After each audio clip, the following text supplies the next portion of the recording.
tires. Start your engine. Red lights, green flag, all rolling. Stay in, come on. These guys are really good. Keep digging, stay in the gas. Hang on, dude, baby. Did not hit a thing. Why you wait so long, man? Bottom clear, chasing you down here. White flag, hit your mark.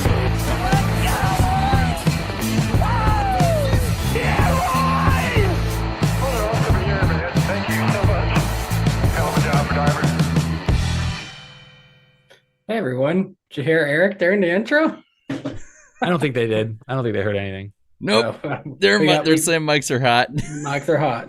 Oops. You're talking to everyone there, bud. Whoa. Let's not insinuate anything here. Nothing bad.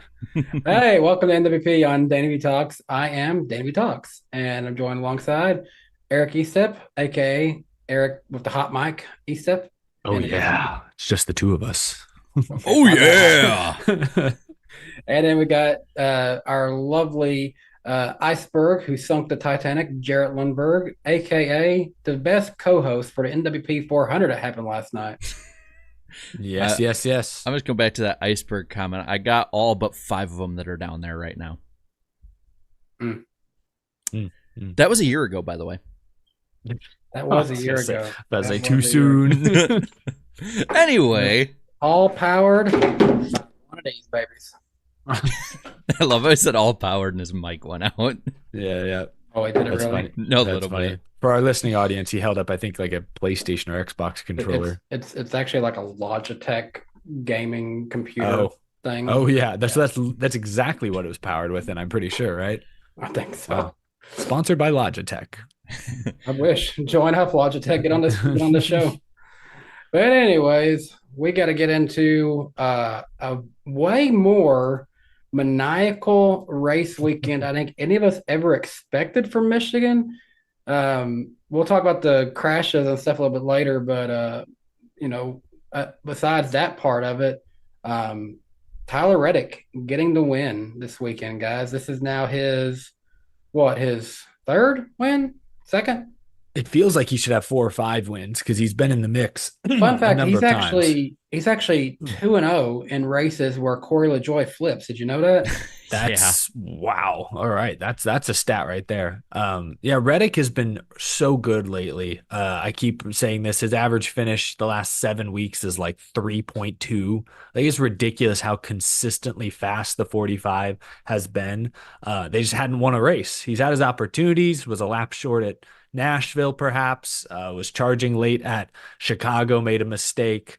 Obviously, Darlington early in the year made a mistake trying to pass Chris Buescher for the win. So he easily could have 3, 4, 5 wins instead of just the 2. But he is now the regular season points leader. So a really productive weekend for Tyle Reddick. Reddick also has 2 wins this year in races that his boss, Michael Jordan, attended. Although I don't think MJ stuck it out for Monday. He was there at the start on Sunday. So, yep. I just put some respect on him. One of his bosses there, Denny Hamlin, though. But people need to put respect on Reddick's name. I mean, the numbers this year are astounding. I have them somewhere. I think it's like he has 17 top 10s. Here, yeah, I do got him. He has like multiple top 10s and multiple, not just like by one. He's like leading the top 10 and top 5 charts by several. So, yeah, he's 2 ahead of the next closest in top 5s. He has as many top 5s as Denny Hamlin, Brad Keselowski, and Ryan Blaney have top 10s. He has 17 top 10s, which is 5 more than Elliott and William Byron and Kyle Larson behind him. He's well up the list in laps led. Like, the only thing that he's lacking from any of these championship guys, is the wins. And even then, he's only behind Larson, Byron, Hamlin, and Bell. And I would argue that he and that team as a whole have been better than, I'd say, consistency-wise than all of them. It's pretty crazy, too. Like, 23XI, I know they get data from Joe Gibbs Racing. Like, they are a key partner Toyota team, but this is just their 4th year. And the progression year to year, that first year in 2021, I know they got a win late in the year with Bubba. It was a rain-shortened win at Talladega, still a win. 2022, they win at an intermediate. Kurt Busch shows signs. 2023, Reddick gets to the round of 8, and Bubba gets in the drivers' playoffs. 2024, Tyler Reddick looks like a championship contender. Like Denny Hamlin used to talk about a 5-year plan to being championship contenders. I think they may be a year ahead of schedule. I'm not ready to say Reddick's the championship favorite, but if you don't have him, at least getting serious championship forward consideration at this point, you're just not paying attention. He's been great. He's been fantastic. Well, who'd you rank ahead of him? I mean, you got to look at I think it's to the point where Denny Hamlin's still really fast every week. Kyle Larson, he has top 5 speed every week. Whether he makes it to the finish or not is another question. I still think Christopher Bell, he has 3 recent finishes outside the top 30, but in all three of those races, he's arguably had the fastest car. Like Nashville, he might have had the best car until he crashed. Chicago, he was going to win that race until some weird shit happened in turn 12 and he got caught up in it. I guess Michigan, he probably didn't have a winning car at Michigan, but a Toyota did win that race and he was in the top 5 for much of it. So like, I would argue Bell also is in that same group. My point is there's like 4 or 5, throw Blaney into the mix, who was going to have a top 10 until Chase Elliott took him out at Michigan. Like throw 5 of these guys, maybe 6. And then you just look at the matchups, like who's best at which tracks in each round. That's what will determine. You can't count out William Byron in the playoffs. You can't count out the Penske cars in the playoffs because they somehow get there and they won the championship the last 2 years. The only problem I have with Bell, and I'll put him ahead of the Penske ones for now, because even last year Ryan Blaney, he was not the best team. They got hot right at the end, but like with Bell, he has 8 finishes lower than 30th. This year. He's tied for the most DNFs in the Cup Series this year. And 6, I think? I think it's 6. It's like they gotta tighten it up. They gotta get that consistency. I know he's pretty good at being one of those guys that is clutch, but it's like there's only so many times you can be clutch before that clutch gene just sort of like withers out. Yeah.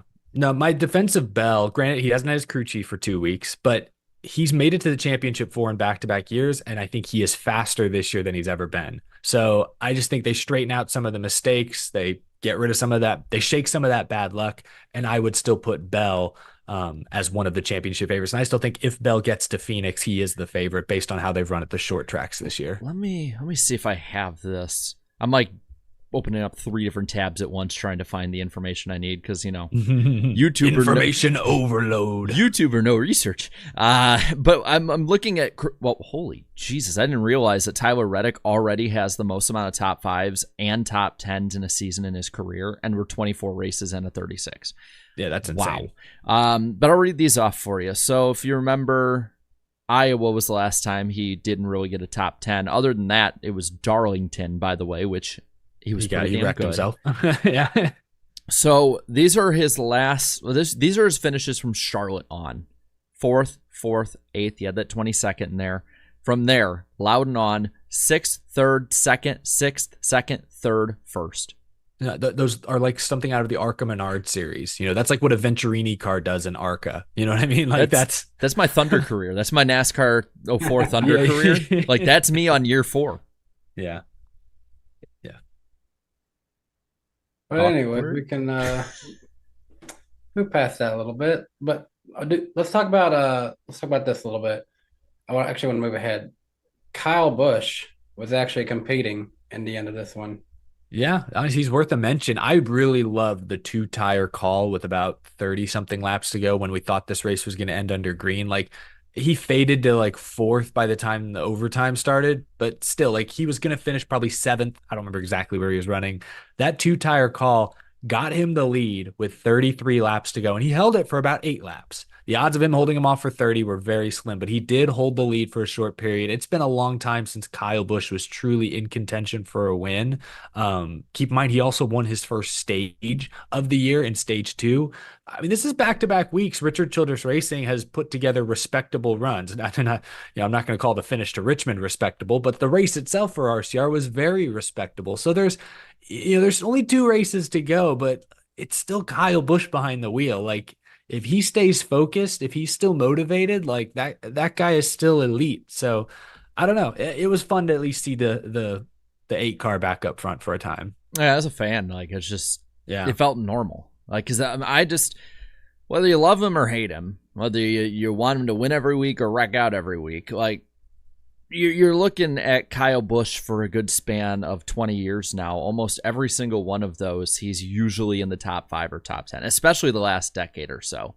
And so it's like, it's kind of not normal to see what we've seen the last year and a half. So like for me, it was like, it's almost kind of, for me, I don't know what the right word is. Like it gave me like that warm fuzzy feeling a little bit, like maybe a little nostalgia. But he's racing up there with guys like Brad Keselowski too, so you got him up there. Like it's something I expect still out of Kyle Busch. Like Kyle Busch to me will never be that 5, 6, 7 time season winner again. Like I think that time passed. The best chance he had was last year, but he can still win a race or two each year. Like he can still get a few race wins in there, get a little bit into the playoffs, like if he's just given a serviceable car.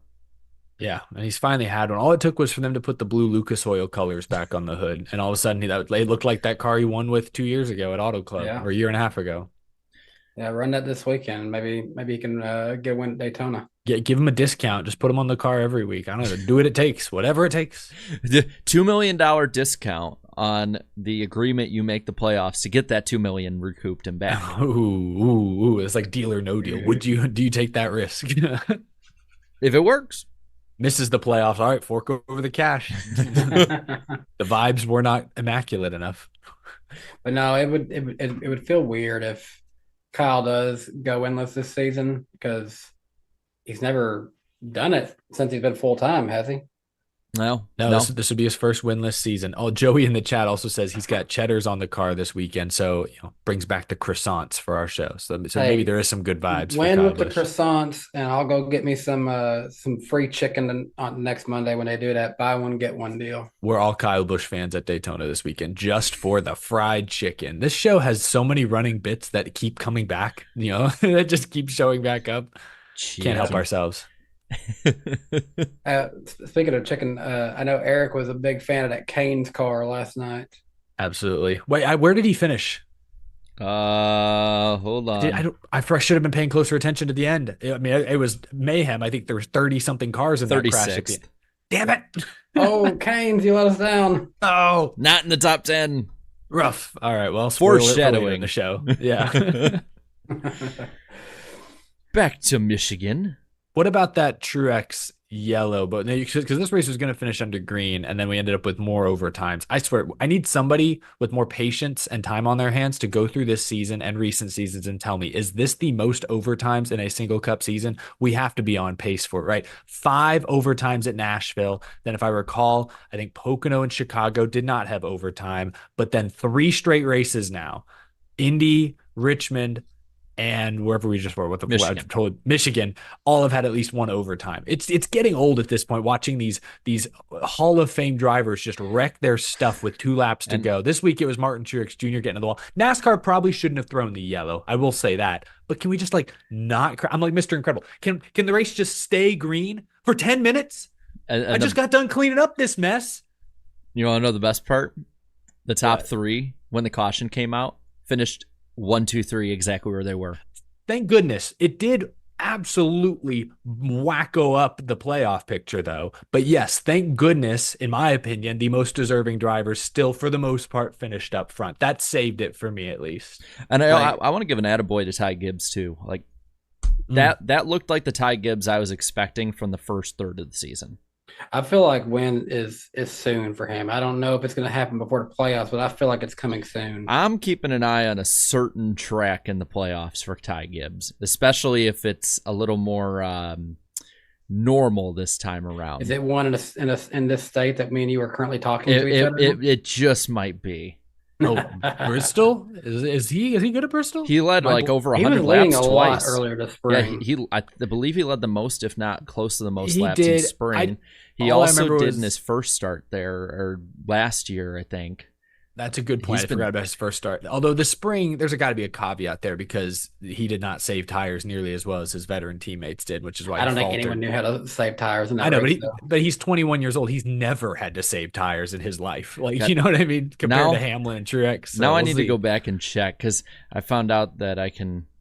I learned. Chris in the chat says he'll have engine problems. Yeah, just write him off. He's done. Cito's comment. Grandpa, these NWP guys are trying to jinx me for the playoffs. I'll be like, I got my prediction right, but at what cost?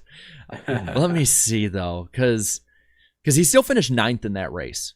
It wasn't like he did bad. So he's run 3 races at Bristol in Cup. It felt like he's run more. Bristol Dirt. Yeah, so he led 102 last year in the night race and 137. He went out early in the 23 car in 2022 at Bristol, but he also was still running pretty fast that race too. Like, keep an eye on Bristol then. Why not? Keep an eye, man. Keep an eye. You gotta beat the other ones. You make with Jared Seinfeld. All I know is Ty Gibbs. I'm not trying to sound like a biggest Ty Gibbs hater in the world. I don't mean to. Like, he used to be very strong, and only a few years ago. I remember. He's very good. I think he's obviously going to win a lot of races in his career. The dam is going to flood at some point. But before this race at Michigan, I think he had 3 straight finishes outside of the top 20. Like, he's been hemorrhaging points, getting closer and closer to that cut line. He needed a good, clean race. Maybe now that he got it, they've turned a corner. No more engine problems. They'll be fine. But he's just stopped the bleeding this week. I'm not quite ready to say, oh, now this is the month he wins. Like, it's one race. It's one good race. I'm sorry. Like, I think of these stupid 20-year-old references. You ever heard the song Hemorrhage by Fuel? In my hands again. Oh, okay. Wait, I do know that song. Engine fluid in my hands again. sounds like my Creed That was voice. that was the style back then, that like dad rock. Or is does Creed fall under dad rock? Now it does. I mean, actually, crazy enough, nowadays, like Foo Fighters, Three Doors Down, like that's dad rock now. I mean, basically, to make dad rock, you just have to throw your voice like this and sing it kind of slow. Sing it slow and nasally again. Anyway, it's not for me. Back to the ranch. Where are we going now? Where were we? Do we want to talk about the big crash, or I don't know? Which one? If I have to hear Jaret and I sing like that again, I'm probably gonna flip more than Corey Lajoie. With arms wide open, with visor wide open, scrapes onto the wall. Yeah, Corey Lajoie flipping. It happened. We got 2 blowovers in one weekend. Yeah, crazy. At a track that I feel like we've talked about it, the possibility of blowovers happening at Michigan. I've talked about the possibility because sometimes you see how fast the wind blows at Michigan, that you're like, I wonder if there's a lot of wind and it, gets spun. Could that happen? Yes, it can happen. We learned that this weekend. Yeah, basically the same exact spot, but with 2 completely different vehicles, which made it really interesting. I am no aerodynamicist, if that's even a word. But I do think the strong gusts of like headwind there played a role. Wow, look how flat that car is. He's holding up the flat underbody. Once it got a little up in the air, obviously that certainly helps, or doesn't help. That helps it take off. I should say. Actually, no. I'll grab a bigger one for a better example here. I didn't hear. I got a bigger one right here. Let's take a look at the out of the road car here. A little bit. I literally had it on standby. Where's mine? Shit, it's on the other side of the room. But like this car here, I mean, like when it gets under, like it you would think that it's just flat because it's a toy, right? No, it's just literally how it is. Yeah, it's literally how the car is. Kenny Wallace said it right. It's a turtle shell, like it's just smooth on the bottom, and that's probably like I don't think there's necessarily anything before he caught a little air that was too out of the ordinary. I think it's just the bottom, and I think NASCAR just has to address that. It's like it's not.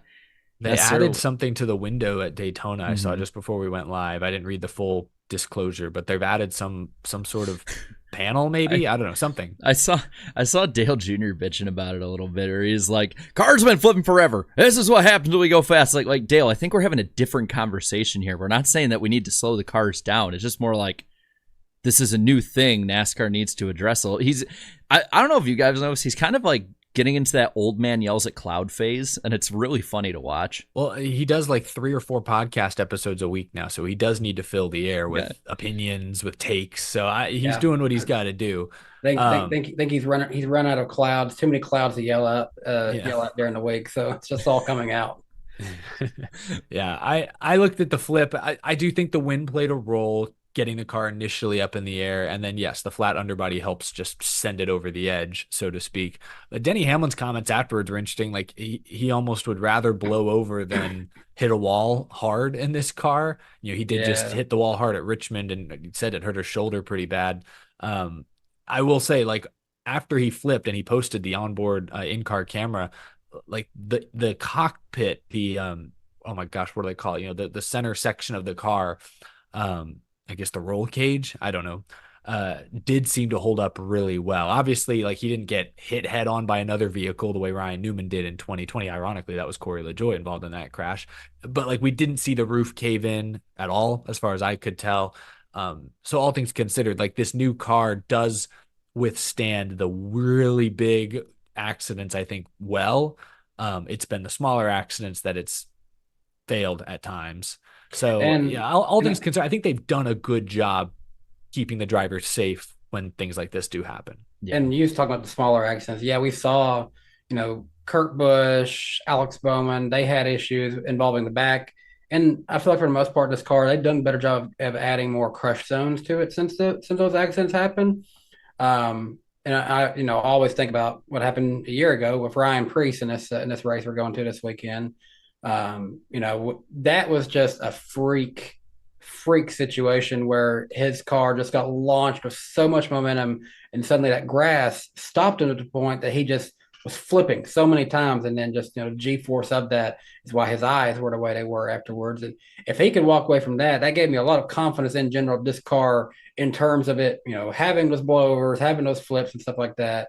But it is still, it's concerning to see a car go over that easily with no force. Really, Gregson and him barely make contact, and then he goes sliding, and then flips over. Oh my gosh, I'm laughing at Michael Waltrip in the chat. See, I actually, before that, I have a saved comment here from Carsboy95. It says, died in 2000, born in 2024. Welcome back, Elliott Sadler. Well, yeah, that is kind of funny though, because he's had the Sadler. He had 2 back-to-back years of flips, or he had 2 flips in 1 year.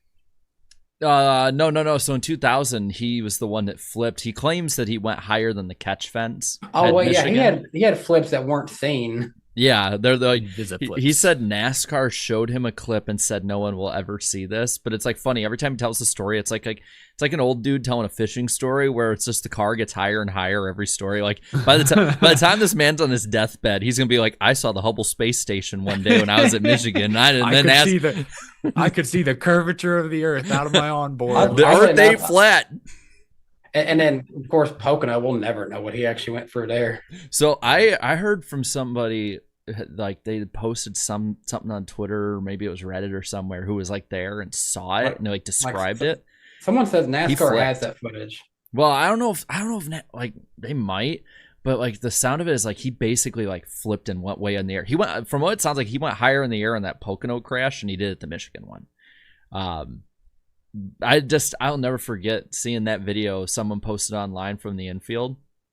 They have this perfect view. I mean, absolutely perfect. Their friend just comes up the motorhome and just grabs and goes, "Can you believe it?" Or their dad or someone, and it completely messes up the shot right when Sadler hits. It was an inside job. NASCAR hired the man to make him not miss it. But I figured that was a funny way to finish off the flip of Lajoie. There were more big wrecks. And I guess outside. We will talk about Xfinity, but I kind of, since we're on the subject of flips, let's talk about the Kyle Sieg one real quick, since we're on that subject, kind of get that out of the way real quick. That one actually concerned me more because it looked like the roof flaps didn't work on his car. Yeah, I did notice that, because the roof flaps did work on Corey's. It's just because of the new car and everything, they're going to have to learn that ratio more, I think. Roof flaps. But Kyle's roof flaps didn't deploy, and that's very concerning. Yeah, that's something that I think that does need to be looked at. Like, what caused it? Is it just the way he flipped? Is it that something happened during the race? Like, I would want to know the answers to that, just because with Clearman getting busted for an illegal spoiler, you wonder maybe there are some games played. Remember when guys used to play games with the roof flaps on drafting tracks? I don't know, just throwing it out there. I don't know anything. I shouldn't say that. I shouldn't allege anything that I've absolutely no evidence of. Okay, speculation. That was a good point, Jared. I didn't even think about that on the Sieg flip. With that one, it's just you got to learn that, because this is something that's been in NASCAR for 30 years. It's the same car. That's like the one difference we're all going to look at. And I'm sure they will. Like, NASCAR's been pretty good at, for the most part, keeping cars on the ground when they can. It's crazy to think about this. This Xfinity car, this Xfinity body is, I think, the oldest car we have still racing, because it's a COT. This came out in 2010 midway for a few races. So that's how old it is. the truck did go for a change where it got rid of the splitter and to a more solid body and after the 2013 season. Still pretty similar, but it is different. Well, I think even later, I should say, than that, even because they had like the itty bitty nose on the front, and then they changed it into the end of the decade into this one. So I guess the COT ended up winning the battle against fans that hated it because the Xfinity series has routinely some of the best racing. But I mean, the Xfinity COT was better than the Cup COT, so yeah, I'd say so. It just looked ugly as the Impala, though. I'll say that. The little bunny ears. It's back to Cup though. Yeah, back to Cup. Larson and Bubba. Bubba was my pick, and I felt really confident about that early on. And then out he goes, or damaged he goes, I should say. Perfect timing, man. Perfect timing for Larson to do that. Oh. After the stuff with him and Verstappen going viral of him being the best driver in the world, Kyle Larson once again self-spins. Yeah, I was wondering where you're going with that. I was like, we redredging up Larson Bubba drama? That's 2 years old, Jaret. Okay, no, I get what you're saying. I've already pissed off the Bubba side of Twitter once this week. I'm good. But let's piss them both off. Let's piss Bubba and Larson fans all at once. Yeah, why's your best driver in the world keep crashing himself? Yeah, it was tough. It took out a lot of good cars. Bell was destroyed in that one. Bubba obviously got significant damage, really wasn't competitive after that. Chris Buescher was in it, a couple of playoff bubble guys, but Buescher was able to recover. Looked like Larson just, in dirty air, ironically racing behind Cody Ware of all people, just washed up the track and lost it. I saw people blaming Cody Ware for this, and I'm like, no, he stayed out. Ow. That's it. Yeah. No, I will say this. I feel really bad for Bubba because I think he had the better car of the 2311 duo. I think his car was better than Reddick's. It was on Sunday. Monday, Reddick surprised me, or early on Monday, he struggled, but he turned it around quickly. I wasn't sure. They both had he had a top 5 car, and Bubba hasn't been as dynamic as Reddick the last few weeks, but his average finish the last 5 races before Michigan was like 7th. So he's been doing really good as well. Not quite as great as Reddick, but really good still. And he probably hit another top 5 run going before, just wrong place, wrong time. Huge break though for Kyle Busch, Ross Chastain, and who else was that? It really helped out Ty Gibbs. I'll say that. One other guy, Ty Gibbs. Oh, we lost Eric. I think so, and I think I filled it in right when he finished up. So he'll be back. It's kind of funny. Let's see if we can make that face he's making. Wait, hold on. I can do it better.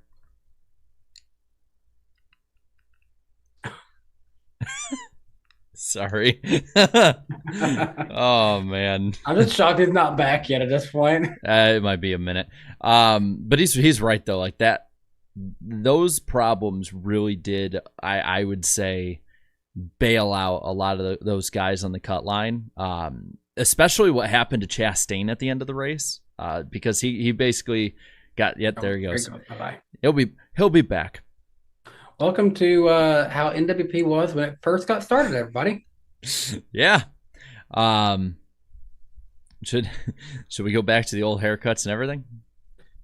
I can go back to the old weird camera position over here.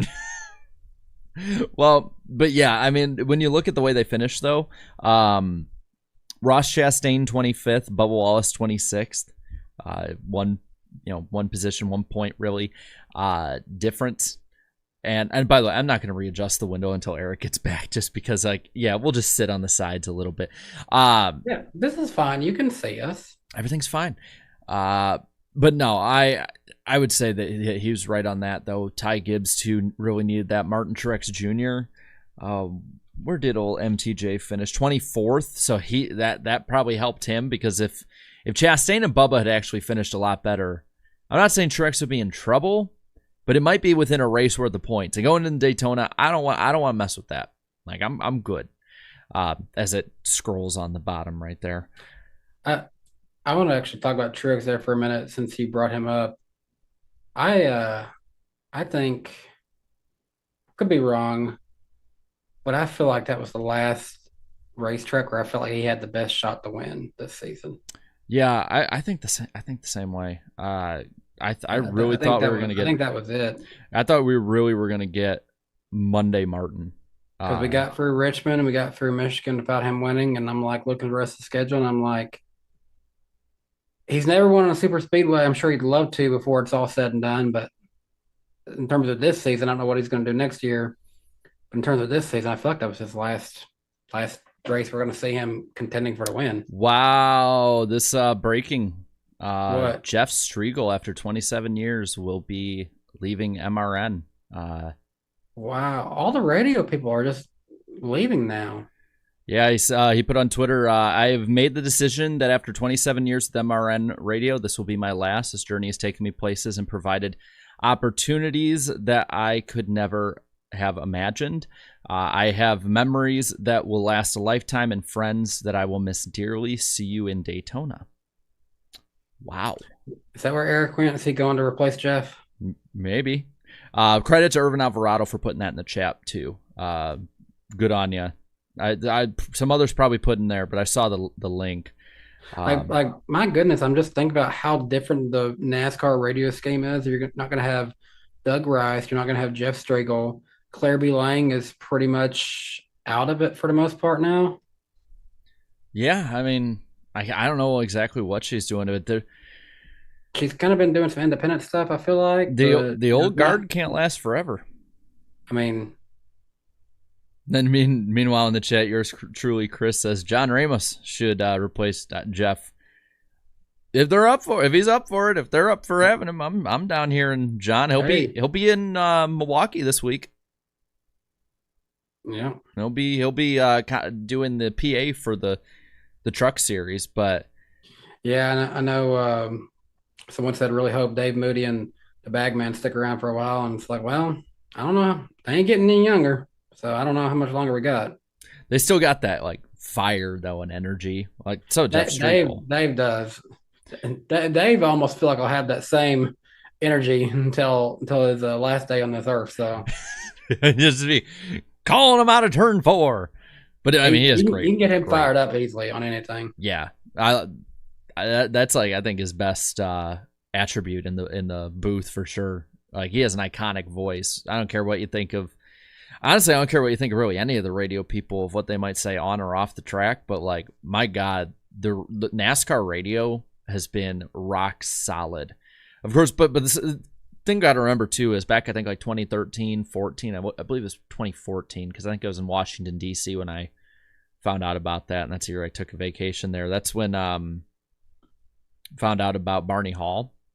And like everyone, when Barney Hall left, whether it was 13, 14, I can't remember the exact year, but everyone was like, I don't know how it's going to go this way. It's always been this way. And that still solid team. So I don't want to take us too far off the beaten path there, but I figured that was probably something really big that we shouldn't have had saved for later. Side note, Ready Go Fast said, if we hit the light goal and Eric isn't back, does Danny win by default? Danny's got to guess it. Not quite, because I still have to guess it correctly, because Jaret can win if I don't. By the way, we finally have a message coming in from Eric. Let's see what he says. We're having an internet outage or something. Sorry, guys. So that's unfortunate. Get it on your phone. I had a feeling because of how long it took to hear back from him that they were probably having just straight up internet outage in that area or something. That sucks. But let's if you're down, let's just keep it on. Keep it on. Yeah. I don't feel like there's much more to talk about the race, but shout out to Carson Hocevardo on a third straight top 10 finish. That's pretty impressive. I know someone, I think it was one of the super chats. We'll get to that later, but I think they were shouting out that he is now, I think, leading the Rookie of the Year points. So that's franchise driver aspire. Yeah, and I think it just also says a lot about why SHR needs to go when they are. SHR? Yeah. Oh yeah, with Barry. Okay, I was Barry. connecting like that's his only real competition. The Hocevar point. I was like, wait, is Hocevar going there?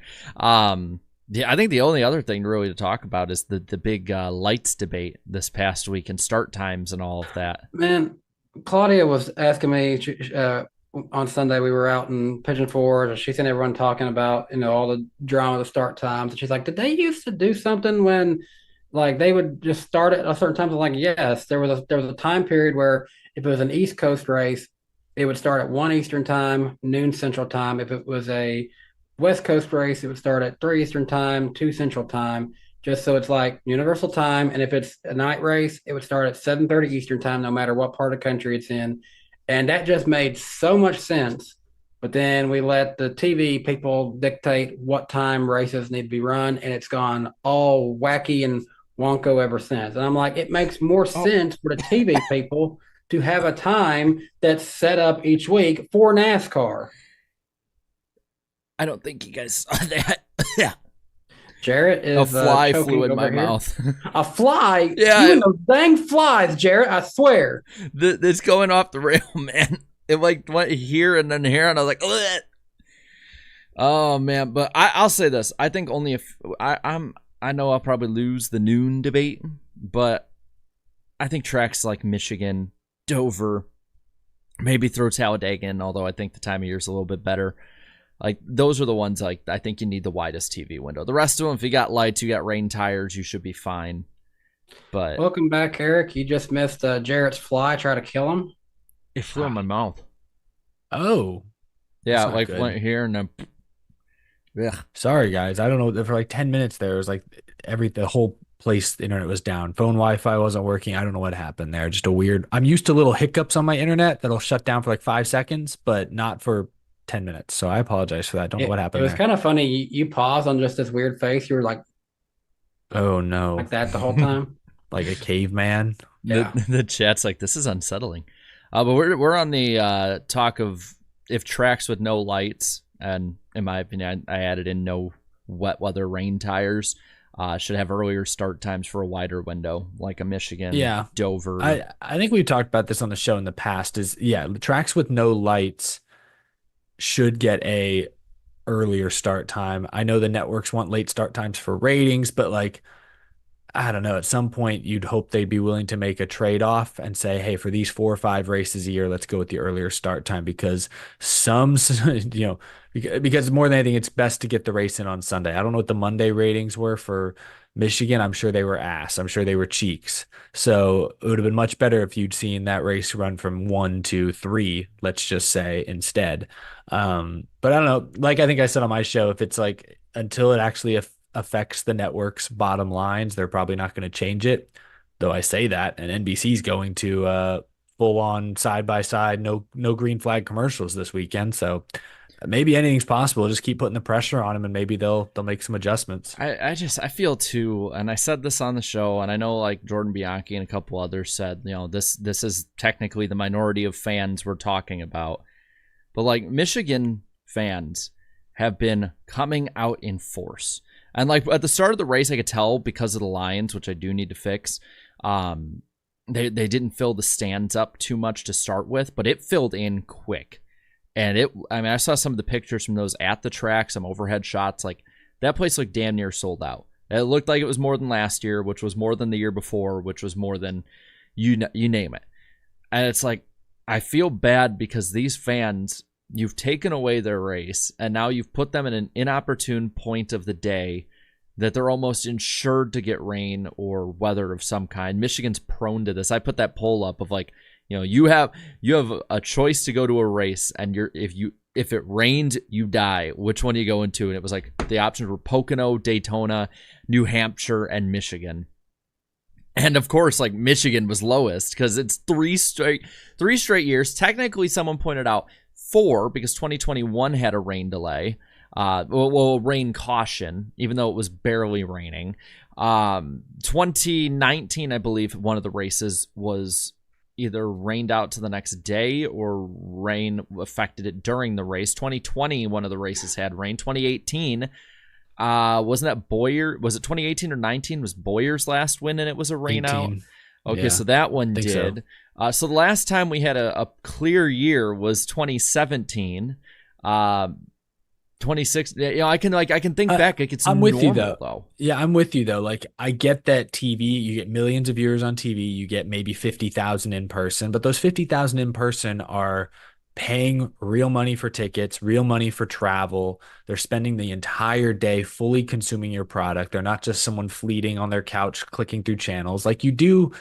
I don't necessarily know if prioritize is the right word, but when they've had such a rough stretch at this specific track, I would like to see NASCAR and the networks throw them a bone and do something to more directly accommodate them. And if it loses you, if instead of 3 million viewers, you get 2.8 million viewers because the race was started an hour early, so be it. At some point, I would hope TV and NASCAR would be willing to make that sacrifice because these paying customers have just been through the ringer at this track in particular the last few years. And it's statistically proven NASCAR fans in general, on average, make less money than other league fans like NBA, NFL. Mm-hmm. Like, this is their vacation. This is their year. And these are your biggest diehards because they're willing to take their only vacation they might get for a year, 2 years, 3 years, maybe. And they're choosing to go to your event, a lot of them. And, NASCAR tickets are not as expensive as other ones. Trust me, to go third level at a Vikings game is still more expensive than to be in premium seats at Michigan. But it adds up with how especially things are right now. Like, you have to take care, like the longest time NASCAR's had this problem of taking care of their long-term fans. And at this, they had to change different things because different things change. Those fans go away or whatever, but you have to also take care of the ones now with something you can really fix. And I think somebody figured out that even with the rain, because of how fast they're able to dry the track now, they probably still would have been able to get about 170 laps in during. If they'd started at like 1 o'clock local instead of like 3 o'clock local or whatever it ended up being, I forget, they would have at least gotten halfway, no doubt. And that's not optimal is to only get half a race or 2/3 or 3/4 of a race in, but at least those who spent the money and the time to come out there on Sunday on the scheduled day got to see the race. They would go home knowing who won. And I think that's better than, 2/3 of the fans not being able to show back up for Monday, not get to see the winner at all. Like that's, and over half of them at home too, because I guarantee it's probably around 1 million. And I can check right now. I bet just off of memory, it's 2.8 million watch. How many postponements? How many postponements is that now this year? Let's see. I know Kansas was postponed to Monday. Daytona was postponed to Monday, and this was cut. So what was that article, or there was a report a couple of years ago that Fox and NBC, or maybe it was NASCAR, said, yeah, we're okay with 2 postponements a year. I got it right here. Okay. The Clash, Daytona. Oh, yeah. Clash was moved up a day. New Hampshire, Nashville was delayed during the race. Well, I'm talking about postponements. I'm talking about Monday races. Monday races. I think there are 3. Well, I mean, I don't know if I want to count the Clash, but Daytona. I think you do count the Clash. So that's 4. Okay, Daytona, Clash. That's 4. Michigan, and then Kansas, I think, right? Kansas was moved 3. Was I think a 3 or 4 hour delay. 2-hour delay for New Hampshire during the race. There was the race at Chicago in the same time of day was cut from I think it was 75 to 57 laps when it was originally the first year supposed to be 100 laps. I still count it as being that day, though. Yeah, but it's more just it majorly affected it. My point was, because here's the thing. We're preaching to the choir here. Fans all agree with this, or most fans agree with this. We're trying to convince TV. And what I was saying was there was a report that said TV is cool with 2 postponements a year. If we include the Clash, which I think we have to, we're at least at 3 for this season, which means supposedly by their metric, they've lost money on that gamble. And that's all I'm saying is, and that's just Cup. And so I'm saying going forward for Michigan, the Talladega races, you name it, Pocono, maybe New Hampshire doesn't have lights, does it? No. Those select races, bump them up an hour. I mean, at the end of the day, you're talking about instead of 3 million viewers, you're talking about 2.8 million viewers. But there's a much better chance of you getting the race in on that day as opposed to showing it to 12 people on 11 a.m. on a Monday. I just feel like I would hope the networks would see that and say, yeah, that's worth the trade-off. And sticking kind of on the network talk, I believe it was Denny Hamlin had brought up that he'd be okay if NASCAR took in a little less money to make it easier for fans to see, whether it's start times, whether it's more races on broadcast television instead of cable, stuff like that. I heard Hamlin's comment, and he kind of argued for and against himself because like his point was take less money to get more races on big networks so they're exposed to the largest audience. But if you want to expose your sport to the largest audience, you go with the late start time. That's not a 1 p.m. start. That's a 3 p.m. start to get the largest. Well, so he was sort of like I think he was unfortunately conflating two things and it didn't quite correlate. And also, isn't there an issue of like the teams wanting more money from NASCAR from TV, so then they're saying take less money? It makes no sense. But what I'll say is this, and I think this is I think the better argument here. Do you take the late start on cable or the 1 p.m. start on broadcast television? Do you take a 3 o'clock Kansas race on FS1, or you do take a 1 o'clock Darlington race on Big Fox? So that's your trade-off. But that's now the networks aren't trading anything off. The networks are going to demand a huge discount because now you're not only telling them to, hey, accept a smaller, but they're paying audience, less, but though. also, I'm saying, but they would be paying way less. We're not talking about like a 5 to 10% decrease. They would probably ask for a 40% decrease in what they're paying now. Not for one race.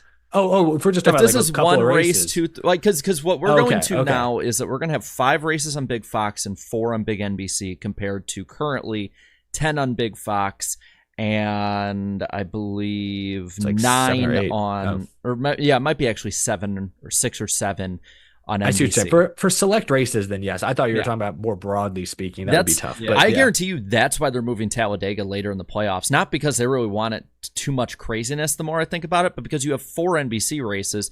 You want to have that run up to the championship. But at the same time, you don't want most of those races being on USA Network. Talladega is the biggest draw you can get leading into Martinsville, which I think will be changed because nobody watches Martinsville on TV. It's a sad fact. Into the finale, whether it be Phoenix, Homestead, Kansas, fingers crossed one day. I think there's so many different aspects of the ratings side of it and the TV side. I know people get bored with it, but it's so interesting to me that people, one in the industry will tell you to shut up about it if it's not exactly what they want to promote out there, like the ratings being up. But 2, people get on you like, why are you interested in this? Why wouldn't I be interested in how I consume the sport I love the most for the next 7 to 10 years? Sorry, I know I get on these tangents. I apologize. No, that's a perfect place to segue. Actually, you said a few things. You talked about ratings. You talked about shut up, and that kind of gives us the shut up about all this. Let's move on to talk about the other stuff. There is no TV ratings to talk about, unfortunately, from this race because it happened on Monday. But we can talk about the playoff stats and all that. So we have 2 races to go. The playoff cut line is coming up soon. Jaret, do you got the stat? You got the graphic for that? Yeah, I got that one, and I got for the regular season championship coming up in a moment. We got multiple graphics this week. We're on it. But yeah, I mean, it's tightening up. I'll say this: like 4 weeks ago, would you have believed if anyone said, "Yeah, Bubba Wallace in 1 week could pass Ross Chastain, Chris Buescher, and Ty Gibbs"? Yeah. Well, I mean, Wallace was in for most of the race at Michigan, or for a good, the first half of it at least. It's tight. He was like -7 at one point, so to come out only -1 is pretty solid, in my opinion. Though, I think Eric froze again. This time he's in deep thought, thinking about who gets in next. No, he's there. He's back. He's back. I would say you're asking who gets in next. Sure. I mean, I missed the question, unfortunately. Bubba Wallace is going to be great at Daytona. He's going to probably be okay at Darlington. So this is a big weekend. He's actually not too bad at Darlington. No, I mean, his teammate almost won. I'm sure he could be good. I wouldn't bet on him being better than like 8th there. That might be all it needs. We are losing Daytona's a big time this week. I think we're going back to a season 1 throwback. Well, I'll go ahead and say my stuff here. I think Ross Chastain and Bubba Wallace both are in danger of missing this playoff, unfortunately, because especially if who I predict to win will win. We'll get to that later, though. But I think they're both in danger of missing this playoff. I'll say this though. I mean, Truex I think is pretty good to go. All it takes is one crash at Daytona and the right people finishing up front for it to go haywire.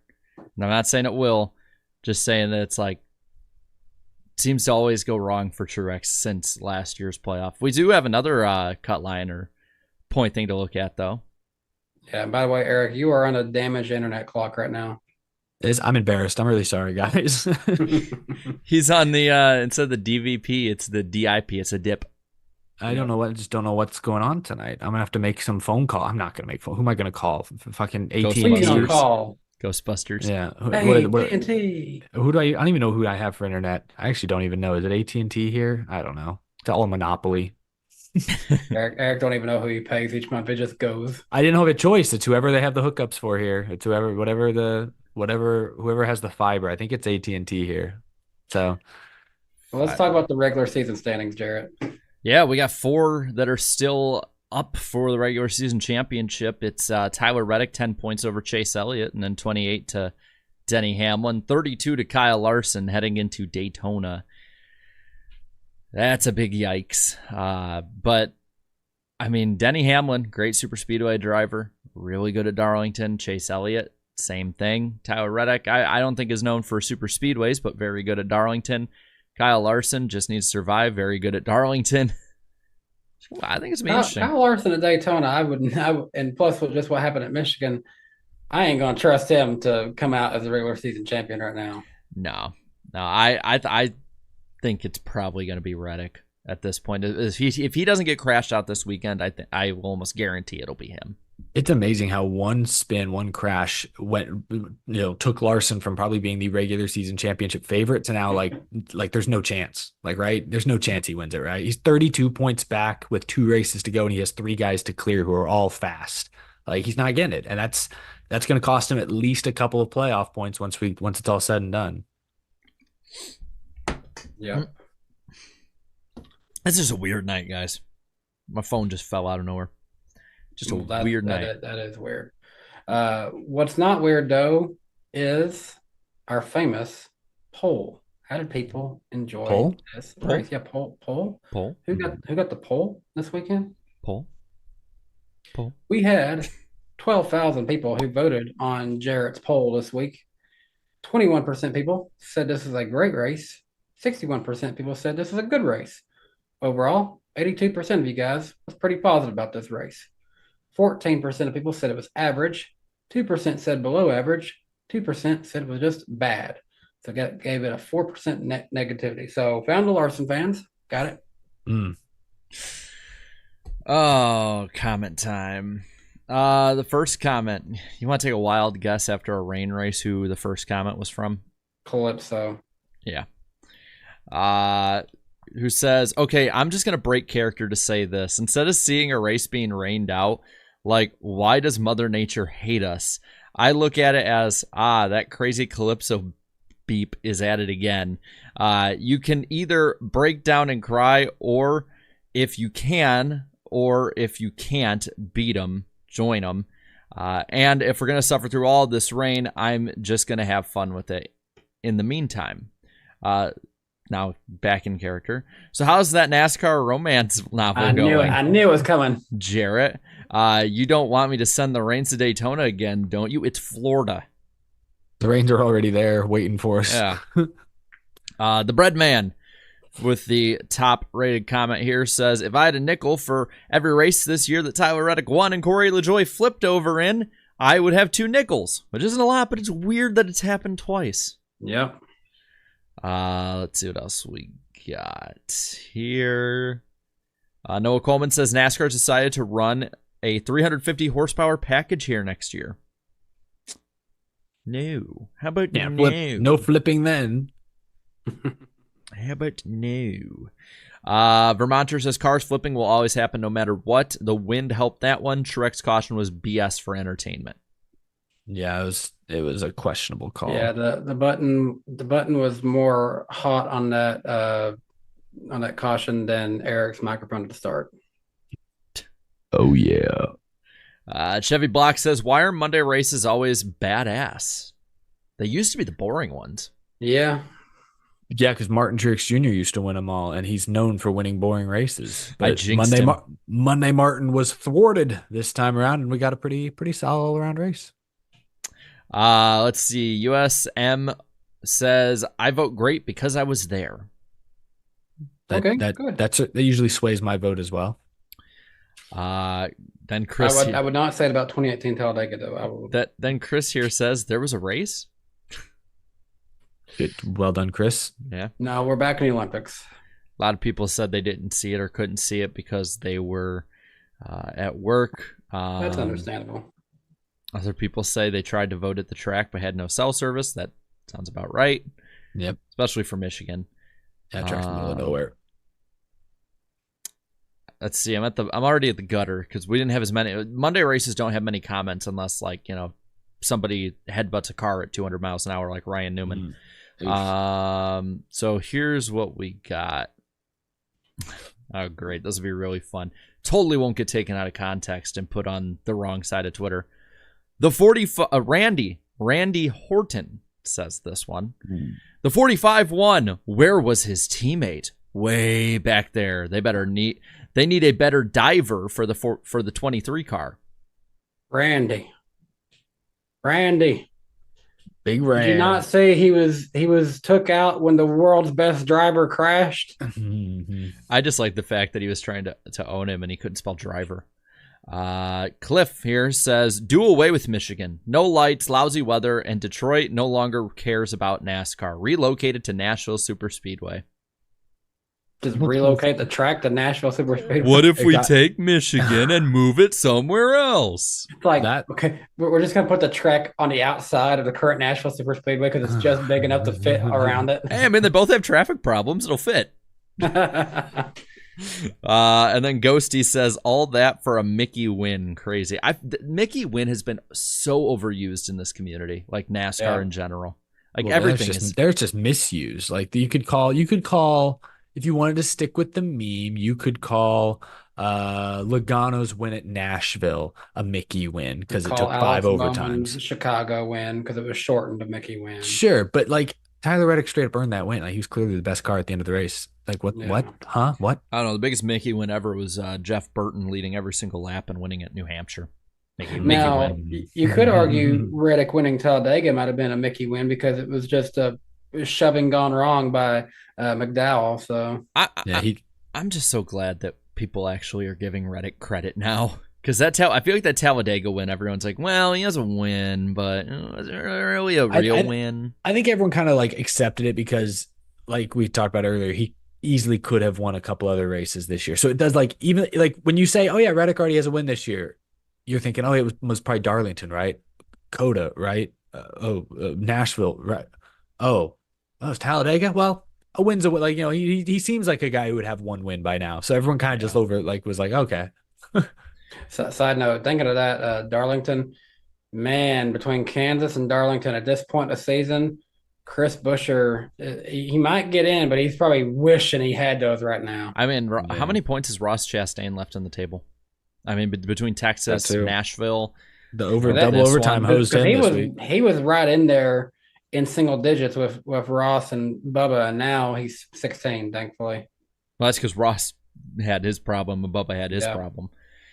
That wasn't the only race this weekend. There was another one. There was another. Side note, we'll get back to this later. Someone just asked, we'll get to Super Chats later. Someone just asked, why do you think Chase has struggled since his injury? I don't call winning a race and being the regular season points leader majority of the season struggling too much. He is second in points with a win. I just want to pop this on screen right now after seeing that.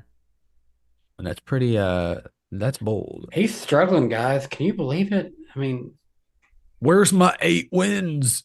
And my 8 wide racing.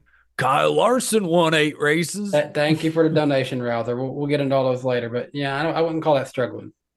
Damn, just called out this poor guy. Xfinity race. The Xfinity race. Wow. Dun, dun, dun, dun. Justin Allgaier wins his 25th career Xfinity race. I feel like he's won more than that for some reason. He's choked more than that, probably. Well, how many seconds does he have? Well, I mean, think how like this year, how many races they gave away. Phoenix, Sheldon Creed, right? He had that Phoenix race 1, and that was heartbreaking. Blowing a tire, like I don't remember how many laps to go. There were like 5, right? And he just just kills the outside wall. Oof. Well, let's talk about Parker Kligerman though. He's docked 20 driver and owner points and 5 playoff points. Now He is only 16 points above Ryan Sieg in the Xfinity playoffs. That's rough, buddy. That's rough. Yeah, that's it's interesting because you look at the cars right behind him. You got a couple of junior motorsports cars who, obviously one just won a race, Daytona, Atlanta. That's the thing. Xfinity has 5 more regular season races. One's at a road course, 2 are at super speedways. Throw Bristol in there for good measure. Like maximum chaos for some of these guys on the bubble. Ryan Sieg has been super close to winning this year. Shoot, even my guy Brennan Poole is just outside of this picture, and he was leading coming out of turn 4 at Talladega on the final lap. Yeah. So if I'm any of those bubble drivers, even if I'm 1 or 2 spots in, like Kligerman, I'm not feeling great. No, it's gonna be rough. I mean, God, I'm just thinking immediately like it's gonna be that difference if he misses it. Like it's gonna be like, oh, he missed it by within 20 points if he does. And oof. Ugh. Of course, at the same time, you look at Ryan Sieg and he's looking at like a splitter, and that's what he would have missed it by. So it's like there's he's the Chris Buescher of Xfinity. Yeah. Yeah. But he could compete this weekend though. Oh, absolutely. They have horsepower. I assume he's got at least one other teammate on track, maybe 2. Matt DiBenedetto will be out there, and he can be competitive in a super speedway. Yeah, that's a good point. You talk about horsepower; they'll have probably the same amount of horsepower they had this past week at Michigan.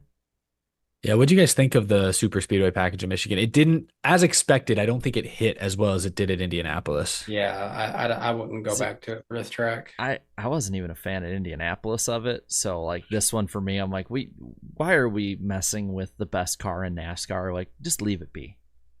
Yeah, that's fair. It just wrecked a lot of cars. I mean, some guys like Sheldon Creed spun out early, racing for the lead, didn't get damaged. Like some guys were able to walk away from wrecks, but we saw a lot of just big crashes. Obviously, one guy flipped, and it's like Riley Herbst's spotter self-clearing him. Oh yeah. Oh gosh, that was bad. I thought that was just a dumb move. I'm just saying I didn't think the racing was that exciting, and you tore up more cars, which in Xfinity that does make a big difference. So I would. Indy, I'm okay with it at Indy, honestly, but at Michigan, and I said this a few months ago when they announced it, I think Michigan just keep the normal intermediate package. I do think it was funny. Herbst, didn't that take out both your all's picks in one crash? It did. Mm-hmm. Took Custer out, Mayer out. I had Custer, I think. I had Mayer. Herbst. Yeah, someone had Mayer. I don't remember who. Yeah, I thought it was funny though, even with the super speedway package before the last caution came out, it was still going to be a fuel mileage race. Mm-hmm. It's still Michigan. Some things never change. Yep. But that's about it for the Xfinity Series race, in all honesty. I got your timer, Danny. Yeah, we're pretty much right here at the top of the hour, so let's get into super chats, and we'll start now. Calypso, appreciate the $1.99. Look at the forecast for Daytona. You know what to do, Jaret. Please, Jared, I'm begging you. If I just read it on my own, will that count? Can he just read a page more and we call it even? Like a chapter? Can we compromise in here? One more chapter? You guys got to listen to it. Bailey Riker, appreciate the $5. Watched the Daytona 500 from 2011 on FS1 last night. The fact that Harvick had 14 wins at that point and would win 46 more times from 2011 to 2022 is nuts. That is true. That's a good point.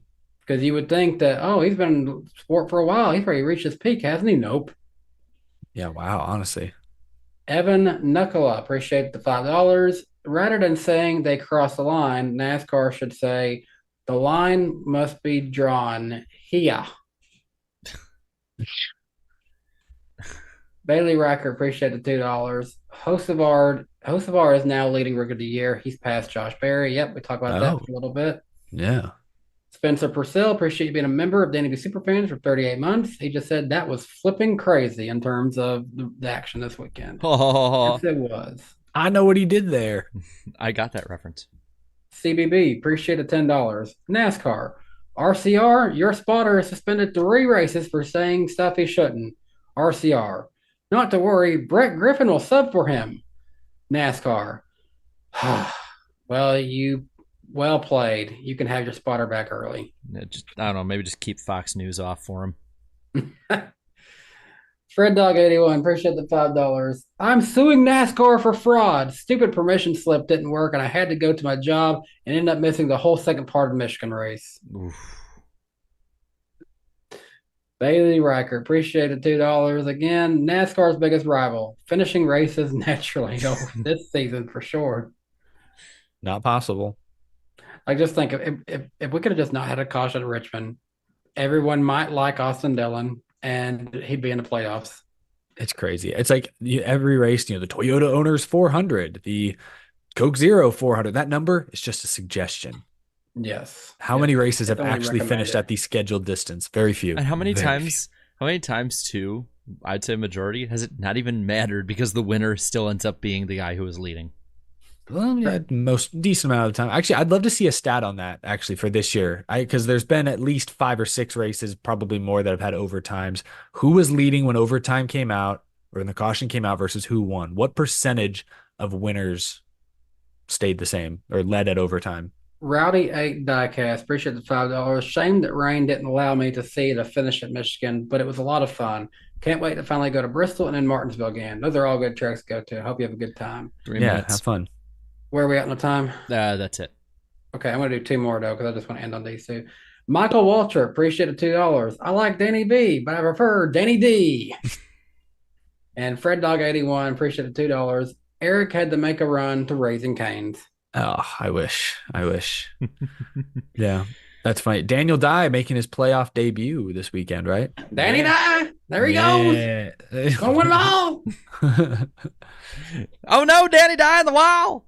Phil, I'm going to go a little outside the box on this one. I think Danny Dye is going to the championship. I will keep a counter how many times he says his name. I'll do it. I want to. I know. I'll be like idea. I'll be like Goofy every week. I'll have to do it again. Mm.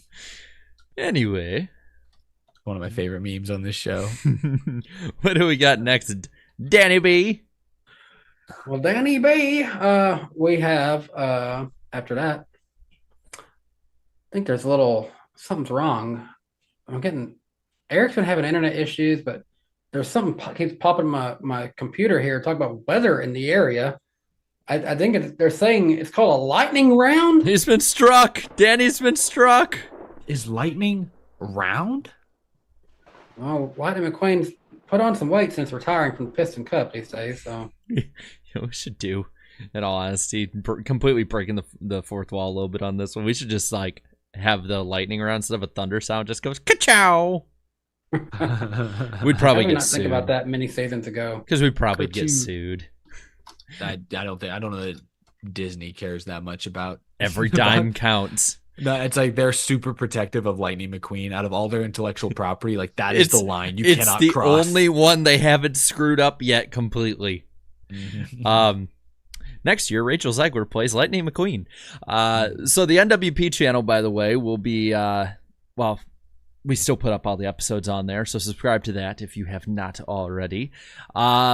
This was an interesting stat I saw from user Skyfall Camaro on NASCAR Reddit. They put that Bass Pro Shops was the sponsor of the first and last place cars at Richmond. This is the first time it's ever happened in NASCAR Cup Series history. Oh wow! Huh.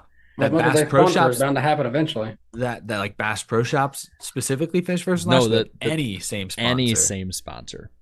That's remarkable. Interesting tidbit here. Alan Bestwick now is following the Prime Sports account, I believe, on Instagram.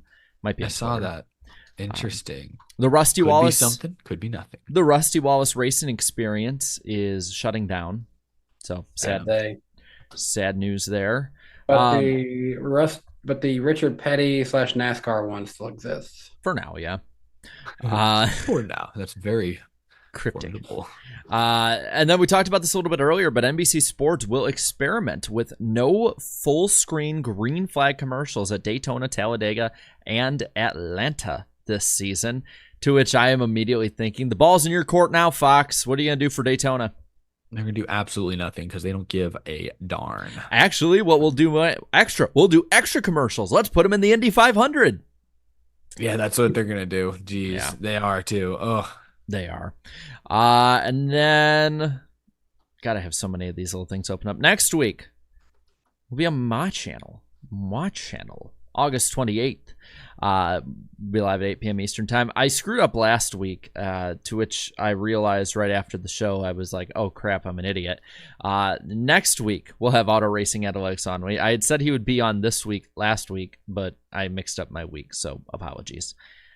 But yeah, that is the lightning round. Danny gets struck again. Ka-chow. Yay. Watch your mouth, Jaret. Ka-chow. No. Oh Time to no. lawyer up. Yeah, I'll get Saul Goodman. Well, Saul Goodman could help a lot of people. He can't help this guy here. Because Austin Dillon's team tried to go to appeals court, and it's been upheld. Look at this. I feel like Lob City here. We lobbed it up to Danny there, and he just finished strong. That was beautiful. It was that meme of the guy who just nails the home run. You just hear him go, gone forever. That was Danny on that one.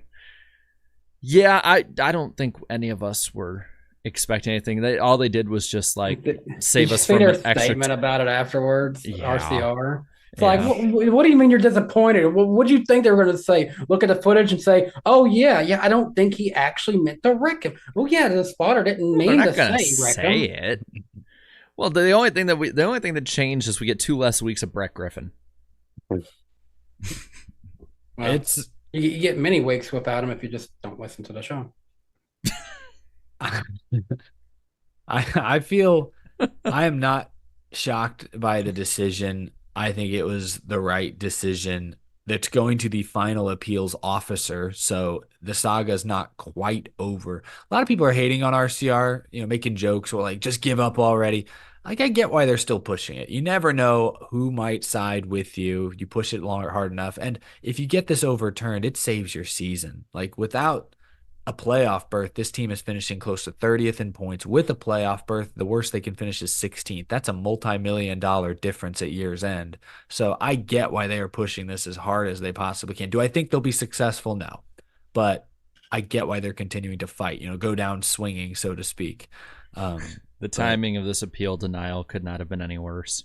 Yeah. Someone said RCR should get Morgan and Morgan to fight this case for them. Yeah. Oh my God. There's a beautiful crossover sponsor play there. Oh my gosh. They need to get a Morgan and Morgan sponsored car with like free Austin somewhere on it, on the deck lid, on the bumper. They'd do it. I know they would. It'd be and have that same whichever Morgan that is. That's like photoshopped into doing this right here. Oh my God. Yeah. So how do you guys, we've already talked about it, I guess, but like, we've ran it into the dirt, so it's not much more to talk about. There's not much else to say. My thing is, I just hope going forward I want to see NASCAR make these calls day of. Yeah. The way I guess I understand it is they maybe had to wait until the week because of their own rules. That's a rule they should change for next year. Rewrite that part of the rule book. Give yourself the authority to make these calls in the moment so that we don't have to wait 3 days for the actual ruling, and then we have to wait a week plus for the appeal ruling. Like, you don't have to wait a week to find out if the last play pass interference or not was called. Like, in football, you don't have to wait that long. Like, these calls should be made in the moment. NASCAR shouldn't be lobbied by all these different parties during the week trying to get their way. Like, just have the stones to make the call, whether that's Elton Sawyer or Jusen Hamilton or whoever it is running race control or head of officiating. Someone with authority needs to make the call Sunday night, minutes after it happens, and live with the consequences. And if it's a questionable on-track incident, then err on the side of no call. But if it's blatant, if it's egregious, if it's obvious, have the authority to make the call in the moment. Don't send us through a week plus of guessing, of debating. Make the call right then. Let us argue about if it was the right call right then and there. That's the only thing I would change. Don't make it to the point where, because I saw some people point this out too on Twitter, Reddit, my comments even, where it's like, well, hold on, NASCAR needs to wait for the 3 days that all the NASCAR podcasts will come out and give their say on it so they can gauge what everyone's thinking. Like, it's like, don't even give that leeway. Like, that people would theorize that. It's just they I can't tell. They're definitely, I think, a little swayed by public opinion, no doubt. But it sounds like, according to what Austin Dillon and Denny Hamlin have said, who obviously don't see eye to eye on this incident, but according to what they've said, that, the manufacturers, the teams are all constantly lobbying NASCAR whenever there's a big penalty or controversy like this. It's like, don't even give them the opportunity to get in your head, get in your ear. Just make the call right there Sunday night. That's the thing that should change. That's the procedure that should change next year. I don't think we'll see many of these calls every season, maybe a couple at most, but have the conviction to make the call and be confident in the call that you stand by it, even if social media blows up, or if Ford comes to you all pissed off, or Chevy comes to you like, why'd you call? Like, make the call you believe is right and stand by it. Like, I feel like ever since, Mike Helton has sort of stepped away a little bit, ever since David Hoots has climbed out of the booth, it's like there's no one in these powerful positions who actually has the authority to make the call. It's like everyone's looking over their shoulder like, well, is Jim France okay with this call? Is Steve Phelps okay with this call? Is Steve O'Donnell okay with this call? Let's consult with these guys. It's like there should be a couple of people with the experience, I should say, that are trusted to make these calls. And I don't think that exists right now, and that's the problem. Well, and that's because there's blood in the water. There's blood in the water, and these people that are lobbying the different calls, whether it be teams, TV, whoever it is, they know they can get away more with saying that stuff because it's not a Mike Helton, because it's not, for as much as people hate him, a Brian France or, a Bill France Jr., whoever it might be. It's not one of those guys that just rules with an iron fist or close to with an iron fist, and somebody has to step up, because if they don't, they're going to run rampant. That's the thing is, when it comes to like making the schedule or determining marketing or different collaborate. I think then all the industry stakeholders should get involved. But when it comes to just enforcing the rule book, maintaining order, preserving the purity or the legitimacy of the sport, the competition itself, NASCAR should have the authority to make that call, and they should be confident making that call. They shouldn't be listening. That should not be, trial by jury. That should be a very select group making a strong decision. Yeah, I think we're all pretty much on the same page on this one here. You know who isn't is the chat. They need to be gaslit a little more since they're 79 away. I mean, guys, you couldn't go for the extra effort to just unlock it last week, but you couldn't like it enough to get to 900. I mean, we were going to say 1,000. We gave you all a break, gave you 900. If you don't feel like playing the game, I mean, you don't have to like the show. I mean, you don't have to like the stream. I mean, that's how you guys actually feel about it. I mean, we don't have to keep doing this. It is what it is. Is it working yet? There's one more than when I last opened it. Fortunately, we have 2 more segments at minimum before we get to the random driver of the week. That's so there's true. still some time. We have 417 watching, so 400 theoretically should just happen. Yeah, just poof. Waiting on? Poof. What do we got, Danny? Yeah, what do we have actually? A little bit of silly season news. The Haas Xfinity team has been put together, and I think the end result wasn't quite what we all had in mind. Yeah, the Sheldon Creed discussion popped up in recent weeks. That one wasn't as shocking, although it is weird. It'll be his 3rd different team in 3 years. He'll go from a Chevy to a Toyota to now, I guess, a Ford. 3rd time's the charm. Maybe now he'll snap the 2nd place streak. We'll have to wait and see on that. He's just going to find a way to finish second to Sam Mayer about 5 million times. Sam Mayer to Haas is a little out of left field. He's been in consideration for a cup ride, it sounded like. He obviously was lobbying to get a cup ride, and instead he's basically making a lateral Xfinity Series move. It's weird because a couple of years ago I felt like he was a Chevy guy. He was in the Driver's Edge program, and I understand manufacturer loyalties maybe aren't as important today as they once were. Like, guys bounce between manufacturers and then come back. Like Chandler Smith went from Toyota to Chevy for a year. Now he's back with Toyota, and then there's talk he might leave again. Like, I get that there's not as much loyalty as there used to be, but if you are tight with a manufacturer, if they like you, have spent a lot of money developing you, typically they are incentivized to place you in good opportunities. And I feel Sam Mayer jumping from Chevy to Ford now, he's resetting with all new people. He's got to earn their respect, their trust. He probably has some funding, but like, I don't know. Is this going to actually help him get a Cup Series seat in the next couple of years, or is it kind of just neutral? Possibly. I mean, I don't know the specifics on his deal. Someone said it's a 2-year deal for him in this series, and I'm wondering, yes, we know Cole Custer is going back up to the Cup Series, but what if he gets back up there and he's like, guys, I still suck. Go back down and just bump Sam up. You know, I think the Sam Mayer thing is interesting because you're not going to know. We're not going to know right away. It's going to be a little while, but I think with Sam Mayer, where I'm kind of theorizing this is either maybe there's little things here and there like maybe he had like problems with JRM or whatever or whatnot. I think it's that either way he was probably banking on that cup ride and something fell through, because I don't see him, unless something happened between him and JRM and that, I don't see why he would leave a team that is arguably all around the best outside of Joe Gibbs in this series for a theory of a team that could still be pretty good. Well, I don't know. Maybe let's think about it. Is JRM truly one of the best? I mean, they're one of the best. Are they at JGR's level? I mean, I guess one of their cars are outside the playoffs right now. Sammy Smith could easily fall out of the playoffs. He's only 1 point to the good. And Mayer, if not for those couple of wins, he's 13th in points. Like he's very up and down. He has won. I'm like, they got speed, but like, I don't know. I guess you could argue Sammy Smith, Brandon Jones, maybe they just don't quite have it. Yeah, they don't have it. But in general, I think JRM is actually, it's a bad batch of drivers, but I think they're actually past JGR's level personally. But where I argue is like SHR right now, yes, I think is probably all around close to the same, if not maybe a little better. But this isn't SHR. This is Haas. This is a team that may not have Ford support the same way that it has it this year, that may not have the same funding next year that they have this year.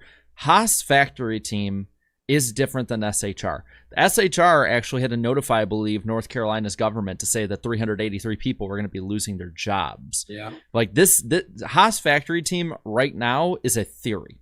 And it's the first time that Stewart has not been involved in this team since 2008. And do we all remember how that team ran in 2008 on back with the 70, the 66, the 0 car, you name it. So like that's to me is where like I'm very intrigued why this move's being made, and I want to know what behind the scenes happened with the thinking of this, because the sponsorship's there at JRM. The support is there at JRM. The track record with guys like Noah Gragson, Josh Berry, Brad Keselowski, even go back to the Chance 2 JRM days with and basically the offshoot of DEI with Martin Truex Jr. racing there for a bit. Like the track record is there, and there's nothing major that it's changed there. I think the reason for this move may be more coming from JRM's side. They just announced Connor Zilish is going to race for them. It seems like they need something for Carson Quaffle, and I think now this definitely opens up an opportunity for him to be there. And I think what it really comes down to is JRM knowing, hey, no offense to you, you've kind of just been here for a while. We need to develop more talent for Chevrolet at this point, and it'd be better for your career if you moved on somewhere else. I think that might be all it is. Well, so Dirty Def in the chat says that Daniel Trotta says something did happen between JRM and Mayer. I don't know if that's... I don't know any specifics there. I could all I know is when I read the press release and it was, hey, I want to go to Haas. I've seen what they've done with Custer. They've made him cup ready. I think they'll make me cup ready. I see a path forward with them. I don't know. Anytime I see a move like this, obviously there's Haas getting you a cup car. Well, I mean, there could be opportunities elsewhere within Ford, but I just look at that. It sounds like a bit of a spin to me. I don't know. I think odds are something didn't align at Junior Motorsports. Haas, Mayer has some funding. Haas had an opening. I think maybe the theory that time just ran its course at JRM and they have other drivers that they'd rather take a chance on now maybe is a factor. I don't know. I don't. It's hard to say, but to suggest that Sam Mayer just said, "Hey, Junior Motorsports, I don't want to come back. I'm gonna go to Haas." I don't know. It sounded like he was pushing hard for a cup ride, and when that I guess didn't pan out, maybe he had already burned the JRM bridge. Remind me where he was rumored to go and cup him. Front row. So what's the lineup with JRM at this point? Allgaier for sure, Zilic for sure. Is Sammy Smith staying or is he leaving? Because Brandon Jones is leaving. Sammy's got pilot money. He can go wherever he wants to with that, in all honesty. But has he been confirmed, though, is what I'm more asking. Like, is he... I don't think so. There's somebody I thought. There's the other question I have is Carson Quaffle. And I don't see Dale Jr. getting rid of the 8 unless they go to a 4-car team with the 7, 8, 9, 88 and just get rid of the 1. I'm just kind of thinking, like, if there's a spot or 2 still open. I wonder where Raja can fit into this with the Hendrick tie. I don't think he's ready yet, personally. I think he needs another year to, like, he got that win, yes, but, like, he has not exactly set the world on fire in trucks. And I would say this season in trucks has not been as wild as the last 2 or 3. Yeah, he's not. I don't think he's Xfinity, full-time Xfinity ready. I think he should get some options. Like, if the 8 car becomes the option car or something, and they have the 4 full-time. Give him a few starts. That absolutely would be interesting. I ain't trying to wish this into existence, but I mean, Raja, if he does another year in truck, then he could delay his move to Xfinity a little bit more. Few seasons there, and then you get to the point of Alex Bowman's contract coming up that he could be a potential candidate for that one day. I will eat a dirty sock on camera if Raja Karuth ends up replacing Alex Bowman at Hendrick Motorsports. That would be wild. Not for the sake of him replacing Alex, but he grew up a longtime Jimmy Johnson fan. That would be an awesome story if he was driving the 48 one day. That'd be pretty crazy. It would require Bowman to falter a lot so would badly have to happen. Yeah, Bowman would have to falter. Ally would have to can him. And then Raja would have to go on some meteoric rise. But that win at Las Vegas, we talk about it a lot because, and we like Raja here, that's the one thing he's done in his NASCAR career that made us go, wow. I don't think he's done a single other wow thing in ARCA or in NASCAR. So that's why I'm like, I don't see both of those happening in the next 3 years. That would be shocking to me. Someone said, write that down in the accountability log. No, that's not accountability yet. We're not doing that. There might need to be some accountability for the drivers of where they're going to for the Clash next year. That's true. That's true. Oh, gosh. Bowman Let's talk about Gray. that. Bowman Gray. So it is confirmed. Bowman Gray will host the Clash. The Madhouse. I'm laughing at the chat. Someone said Danny died at the 8. I saw that. Yeah, sorry. Go on. Bowman Gray. It'd be funny if Daniel Dye got like Planters as his sponsor. Why? Nutcracker. Oh, yeah. That took me a second. That went right over my head. Yep. Anyway, I'll be honest. I know a lot of people are like, this takes the sport back 50 years, and this compared to LA, this is a holdover. Like, this is totally a holdover year, maybe 2. They're already talking to Brazil about 26. They're already talking. They just didn't want to drag the show back out to California again. Yeah, and my thinking of this too. And to be fair, I kind of like heard a bit about this last fall, because some people from like the short track scene, including the fairgrounds, got moved around to there. Good people too at that, getting it ready. I think NASCAR probably knew the writing on the wall, whether it be with the charter, whether it be with the TV deal, whatnot. There needed to be something given to the industry because the industry has been it's been like sandpaper on itself at this point, where it's just there's a lot of people aggravated about a lot of things. So with this, you take out the cost of going across the country or going down to Daytona a little extra. You more than likely aren't going to get a ton of damage like you would at any other track you'd race at for it.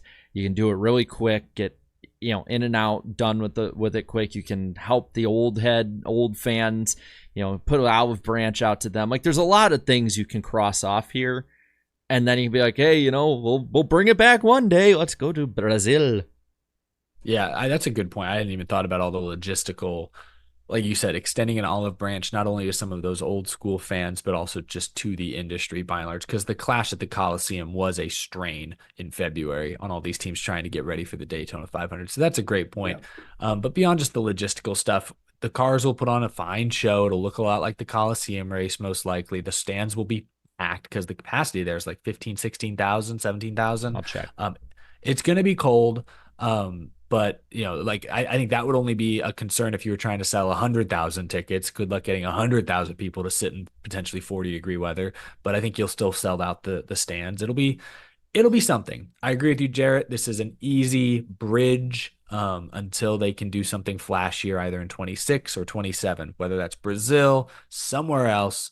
it's probably just a bridge to that. 17,000 with an additional 2,000 plus for standing room only. So let's assume maybe 20,000 people at Bowman Gray. I did see one comment today from someone, and they make a good point, is now both sort of experimental, if you will, exhibition races are in North Carolina with North Wilkesboro, Bowman Gray. And I think it's good for this 1 year. It's fine.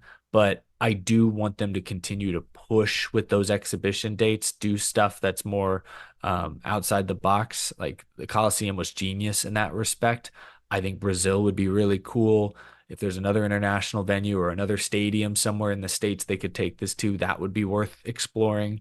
But having both exhibitions in North Carolina, you got so many. I know it's the biggest, most populated. What am I trying to say? It's the most NASCAR state of them all. I get it. But that's still, there's a lot of races in and around that area. And it'd be fun. It'd be nice for them to spread some of the love around with these more unique dates. I get that. I just think too that like the North Wilkesboro one for me, like that is, I think long term is meant to be a points race. Like that'll be points race. You'll move the All-Star race probably somewhere else.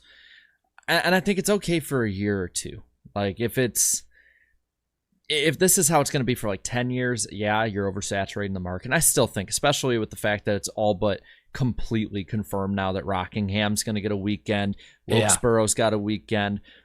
But you're taking one away also from Richmond, more than likely to go to Mexico, which is in that same vicinity. It's in that same vicinity, yeah. So you're not.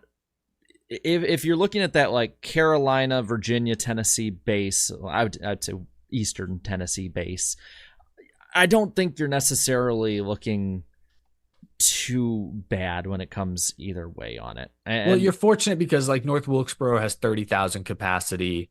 Rockingham will probably have maybe 20,000 capacity. Bowman Gray is less than 20,000. Like these aren't you're not trying to fill Daytona every week. So at least on TV, it's still going to look pretty good.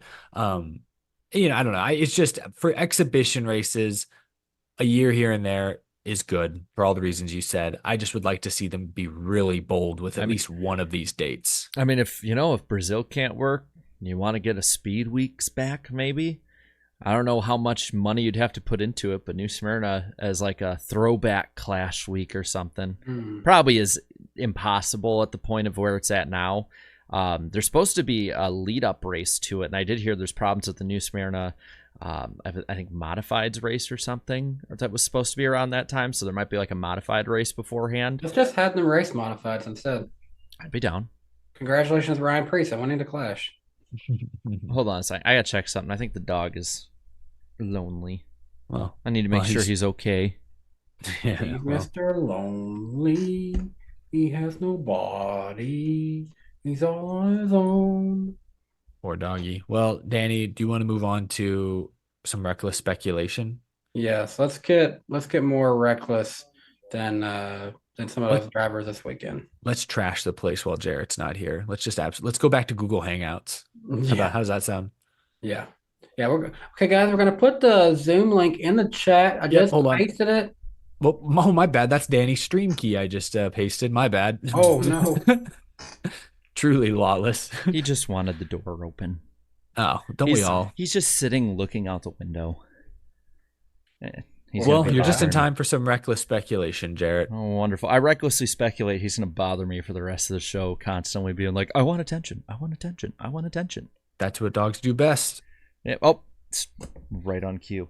All right. Well, Danny, you want to talk about Kroger potentially going to RFK Racing? Yeah. Is that him? Is that his fit little nose I see? Yeah. That is So Riss, any of you guys watch Ed, Ed and Eddie?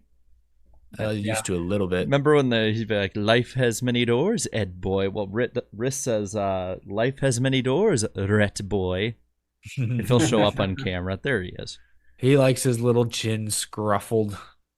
Well, and it's funny because like, I can't show you on camera because he keeps moving around, but like if I put him up like this and pet him, he's got the crazy eye going. Yeah. But yeah, he'll be probably licking me the entire show because he has no boundaries. Oh. Yes, yeah. No boundaries at all. And by the way, chat, 456 of you watching. We're at 379 likes. That means we only need 21 more. So I don't want to gaslight too much, but I would like for us to hit that 9 plus 10 before we more. before we get done with reckless speculation. 9 plus 10 more. So RFK Racing might land Kroger. Who knows what that means? The Geschecters were linked to Gibbs. Now I guess they're just like a hired gun. They've got their deal with Kroger, and it's like whoever the highest bidder is, we'll bring Kroger to you. And if Kroger signs on to sponsor like they have for Stenhouse the last few years, then RFK could get that third charter. They could have a third car. Maybe they get that charter from JTG. Maybe they get one of the Haas charters because 2311 and Trackhouse still haven't bought one. They were originally saying for a long point that they didn't want to get the third charter. They want one, but they were like, we're not quite ready. But if Kroger comes in with $20 million, they're damn ready. They're ready to go. They're ready to rock and roll. And let's face it, this would be a huge improvement performance-wise for what Kroger will be getting. Most likely. And then did you see Adam Stern tweeted out Ryan Preece's name? Like he could be a legit candidate for this ride. That's a little interesting because wild. He raced for Kroger for a long time. He did in his career. I guess he left. This is why they say don't burn bridges, folks, because I guess he left a good impression. Chris Buescher, a whole return.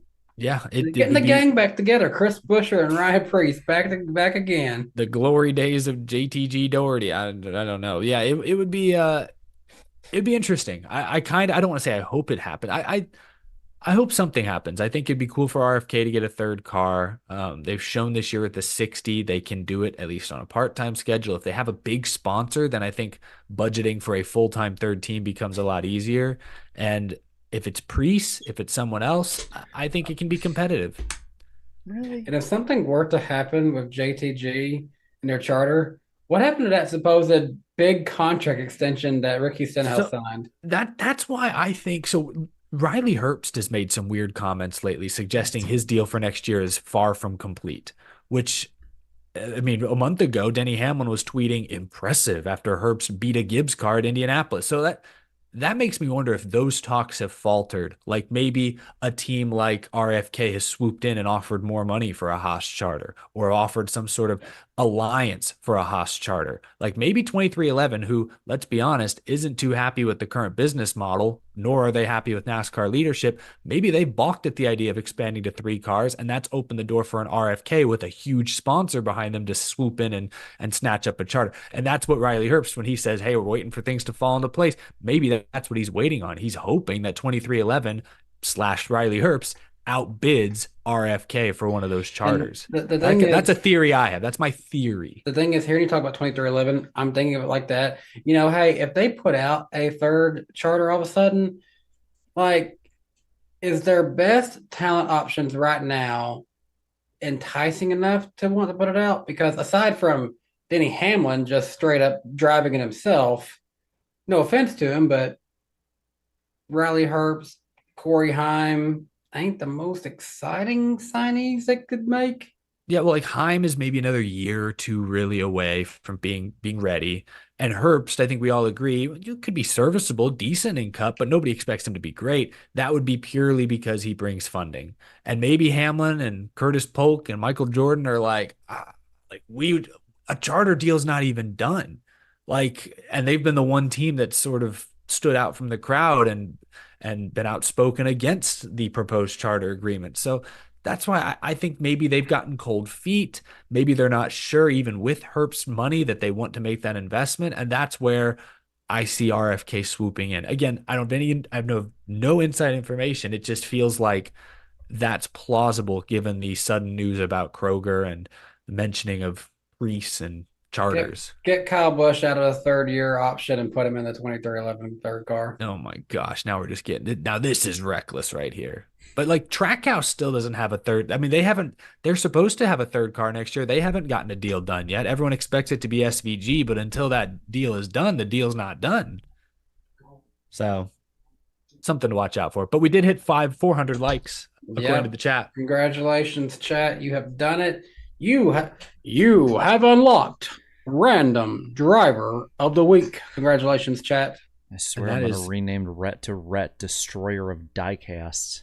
Oh, who did he get a hold of? What did he get a hold of? He didn't break it, but he knocked down my 2004 Jimmy Johnson red, white, and blue scheme off my TV stand. And he also, last week or 2 weeks ago, broke my '09 Mark Martin diecast. And yeah, I was ready. Yeah, you got to keep them away from COTs. Those wings will break. Oh yeah, I was ready for the dog to match the wing. I was like, Riss, take him outside and just leave me be. He's in the doghouse. That's where the Chad's saying like, bad comes from. dog. Yeah. I can fix it. Riss out there is quietly good. You can get him out of my living room. We can finally have some quality decor in here. She's just quietly feeding him other diecasts. I wouldn't say that too much, Eric. One of the diecasts out there is your diecast. Oh no! Stay away, Rat. Get out of that. Don't touch the yellow ones. No, the dogs are colorblind, right? They don't see yellow. I don't know. I think I don't know what colors they don't see. He's mostly a good dog. He just needs to, leave me alone. He's a nibbler. He needs no. It's just more. He gets excited and body slams things, and he does not know his size. He thinks he's a lap dog, and he tries acting like it. Damn. What are the reckless speculation? New charter offer? Not. I didn't see this report. Is there a report out there that some teams may not sign the latest proposal? Yeah, it's just more like probably just 2311. They offered another one. Teams, they're trying to say it's plural, but teams didn't want to sign it, and it's like, yeah, it's probably Denny.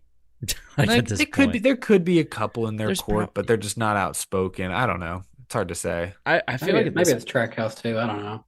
Maybe. I don't know. They also, like we said, they haven't bought that third charter yet. What are they waiting for? Trackhouse has also been way more in NASCAR's court and less critical of them, though. Like I don't see them trying to shake the boat too much right after getting in.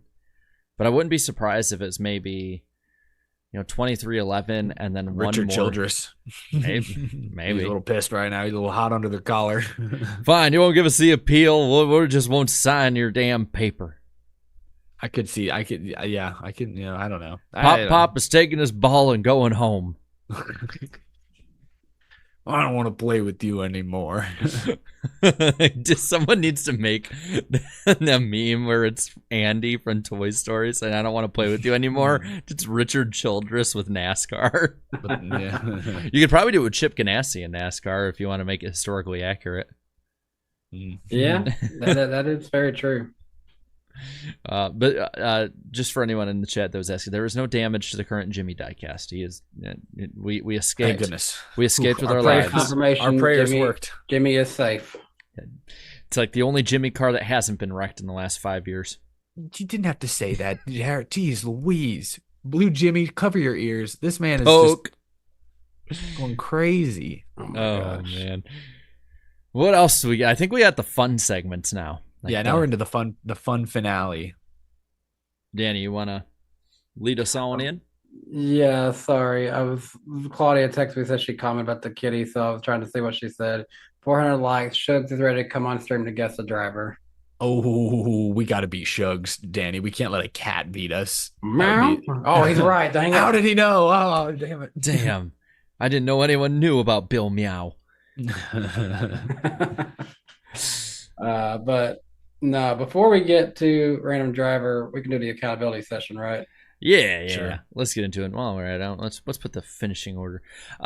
So we got this week. First off, prediction segment on this. Each host makes up to 3 NASCAR, motorsport, or show-related predictions. We can keep track of them each week, right and wrong, which are right and wrong for all 3 of us this week. Try and keep them concise, though. Me. I said that Braden Movick would make the 2024 NWP 400. I believe he finished 3rd. He led the most laps, too. So, good job, fellow Vikes fan. And then I also said there'd be at least one blown engine in the Michigan race. There was not. I'm shocked you didn't get that, honestly. I am, too. I thought it was a layup. Eric, you said that 2024 would be the last year of the Clash at the Coliseum. You were correct. You said that Xander McKinney in the Canes car would get a top 10 in the 2024 NWP 400. You were 26 spots off. At least he made the show. Good job, Xander. Yeah. And you said an SHR car would lead the most laps in the Cabo Wabo 250. Well, who's Riley Herbst's spotter? He's on my hit list. Like, they didn't even finish the race. Oof. And then Danny. You said that Austin Hill would give RCR a break and not make somebody mad at Michigan. They had contact with Carson Kvapil, but they were more confused than mad in that camp. So that one was right. We had to redact one here. You said not a single driver would attend or at least post that they attended an Olympic event during the break. I should have said cup driver, dang it. Parker Kligerman was at one of the Olympic events. Dang. Prediction percentages basically, here. I swapped out. One was true, one come off. Yeah. Percentages, I'm leading with 41.18%, Eric at 33.89%, and Danny at 29.63%. All right, which means I lead us off on the predictions. To which I will say that Ford will lead the most laps this weekend in Daytona. Oh man, that in was, the that was Cup one of race. mine. Just okay. All right. I'm second, right? Yes, my first prediction. I feel like it didn't happen this weekend at Michigan, but most weeks it feels like there's some sort of controversy. I think this weekend Elton Sawyer will do a post-race media scrum after Daytona. considering we had 2 this past weekend, I'm going to say we will not have a car flip at Daytona this weekend. Didn't watch a truck flip at Milwaukee, but my thing's still true. Fair enough. I'm going to say this. In the top 3 series, we're going to have at least one more first-time winner this year. Don't know who. Don't know what series. We're going to have at least one more, whether it's Ty Gibbs in Cup, whether it's somebody in the trucks, whether it's Sheldon Creed finally getting a win. We're going to have a first-time winner by the end of the year. Jaret stole my second prediction, so I'm going to change it. I'm going to call an audible right here. Ford is usually fast at the super speedways, but Talladega was won by a Toyota. And Toyota, they in that race, Toyota had a really good strategy going until like 3 or 4 of them crashed, and unfortunately Eric Jones was injured. But I think the Toyotas will be fast, so I'll actually say a Toyota leads the most laps in the Cup race. And on the subject of leading laps, I'm going to say each RCR driver will lead a lap at Daytona in the Cup race, Austin Hill included. Ooh, that's like a fun that. one. Yeah. I like that one. Let's see. I think Kyle Busch will drive a Spire or Spire adjacent car in 2026. Doesn't matter what series. Doesn't matter how long he'll drive. What if they get Justin Haley? That's like their long. I don't know. Maybe he replaces McDowell. I don't know. Truck series races. Yeah. Okay. He didn't do them this year. Yeah. Or did he? Didn't do them lately. Yeah, he hasn't done one in a while. But my third prediction, going back to our start time debate earlier, the networks threw the fans a bone today. NBC saying they will not do full screen commercials over green flag racing at the remaining super speedway races. I think the networks will throw fans another bone next year. I think there will be at least 2 1:30 p.m. or Eastern or earlier start times next year. Off the record, what tracks? I think it'll be one of the tracks that we've talked about that don't have lights. So I don't know, New Hampshire, Michigan, Pocono, maybe in Talladega. Probably not Talladega because that'll be on like a big network. I like how can you guys feel that? Can you feel the cold front coming? Can you see the storm coming? What am I missing? Whenever we actually get a good start time, a storm's going to happen. Oh yeah. Oh. I'm sorry. I was looking at the chat and it's just amazing. After only 1 week of running well, people are like, Kyle Busch is staying. I just think it's funny. Yeah. All right, my last one. Keith Rodden, goated competition director, apparently. My last one, Michael Waltrip will say Danny Dye's name 5 or more times on Sunday. Oh my God, that's a layup. That is a layup. Someone's got to keep track. I'll be keeping track. Oh my God, Danny, you're just going for the prediction percentage now. Here, I've noticed this. I could have said like 2 or more times. I said 5. I mean, he could say him 5 times in a lap. To be fair, Phil Parsons says it a lot too. Oh just saying. God, For a driver that shouldn't be near the front, to have your name said 5 or more times would be really impressive. He did. Have you watched a truck race recently? I mean, he's okay. No, I'm not saying performance. I'm saying how many times his damn name is said. You're turning me into Jerry Seinfeld. That's too many Seinfeld references for me for one night. Let's caveat then. Let's say he'll say his name 8 or more times. That seems reasonable. Oh my gosh! Now we really have to keep track. Who will say it more, Mikey or John?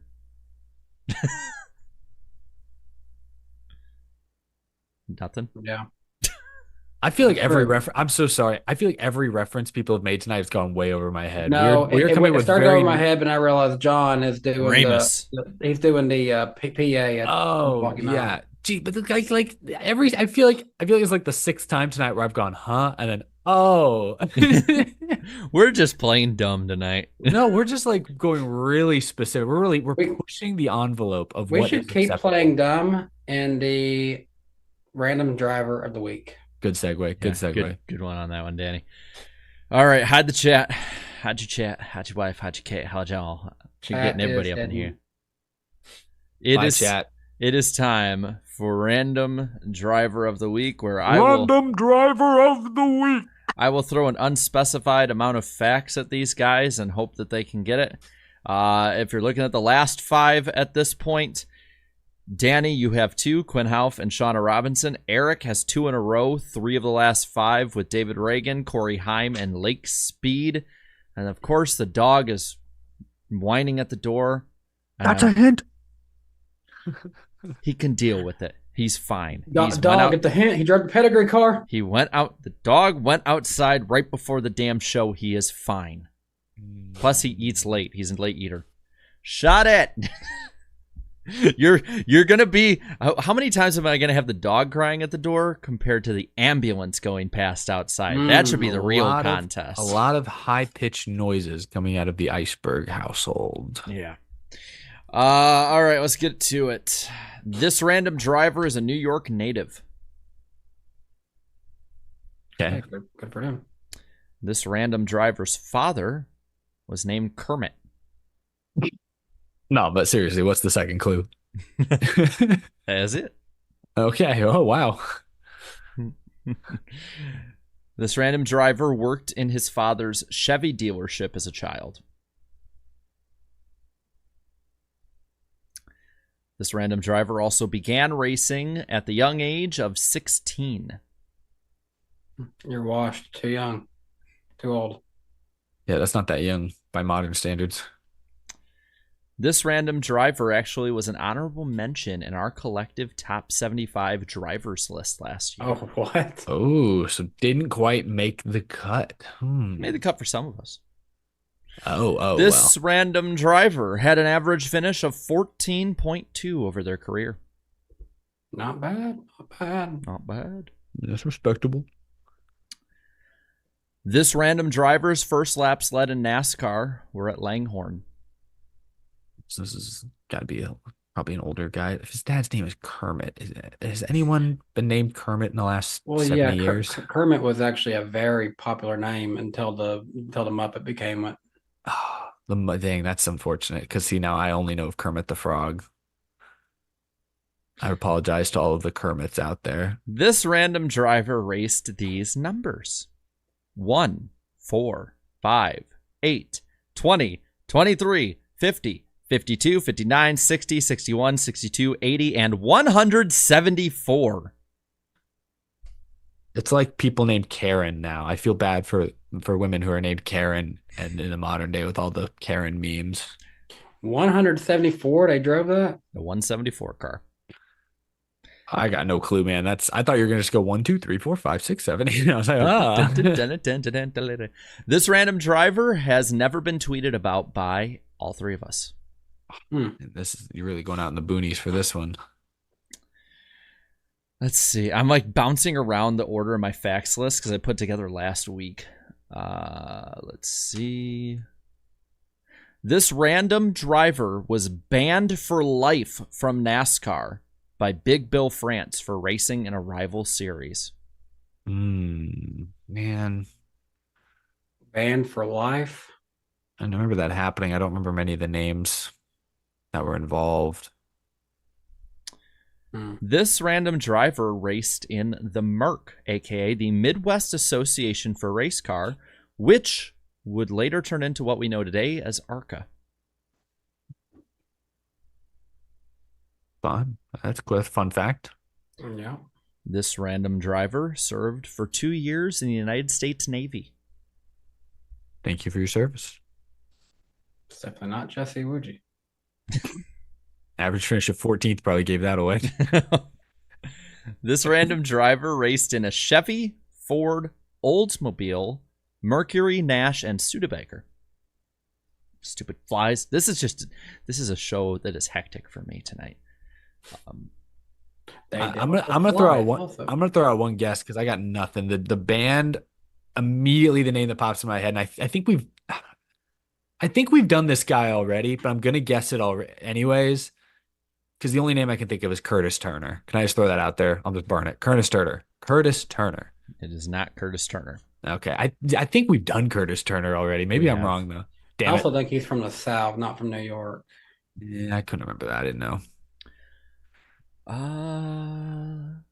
Let's see. This random driver has only one NASCAR win. And we almost put him in top 75. This Interesting. This random driver also stopped racing at the age of 18 to serve in World War II. This is a really old guy. Okay. This random driver's only win, of course, came in the Cup Series. By the way, we are quickly closing in on the final facts. I got nothing, dude. Yeah, I'm drawing a blank on this one. New York? I didn't even know people from New York could get to North Carolina back in the day. Did they have? It was Florida back then. But how did you get to Daytona Beach? Horse and wagon? No, I'm just kidding. Take the train. I sound like such a child. This random driver retired from racing at the age of 29. Dang, short career. So this is like a true pioneer. So I'm trying to think of like who are some of just the well-known pioneers from back in those days. But like most of them are from like the South. Like the Flock brother. I don't want us to start naming. I'm not just going to start naming people. But like the few I can think of, I know are all from the South. This random driver is a NASCAR Cup Series champion. One win? Coming from the Kenseth fan? He didn't have one win his whole career. Jesus Christ. This random driver is also the youngest Cup Series champion ever. It's got to be like, oh man, who won like those first few titles? Like who won the first one? I'm drawing a blank. I don't want to give away any hints. This random driver won the first controversial NASCAR championship, as his main competition ahead of him through the season was stripped of all of their points midway through the season. Interesting. This random driver is also the only NASCAR champion not included on the 50 greatest drivers list in 1998. I don't know where these people are from. I'm like tempted. I'm just trying to think of those pioneers. How many clues are left, Jaret? Are you not allowed to tell us? 4. I'm gonna wait a couple more, and I'm just gonna start naming drivers who I know. Like the names that come to my mind, I'm just like I have no clue actually how many they did win or not. Yeah, like this I'm like random driver was 23 years old when he won his NASCAR Cup Series championship. Can I just throw out there? I'll just throw him out there. Red Byron. Is that your guess? Yeah, it's a wrong one. I see. I'm just gonna start. I don't even know where he's from. He's probably from somewhere. I'll put one out there to save Eric. Fireball Roberts. No. Okay. I don't think.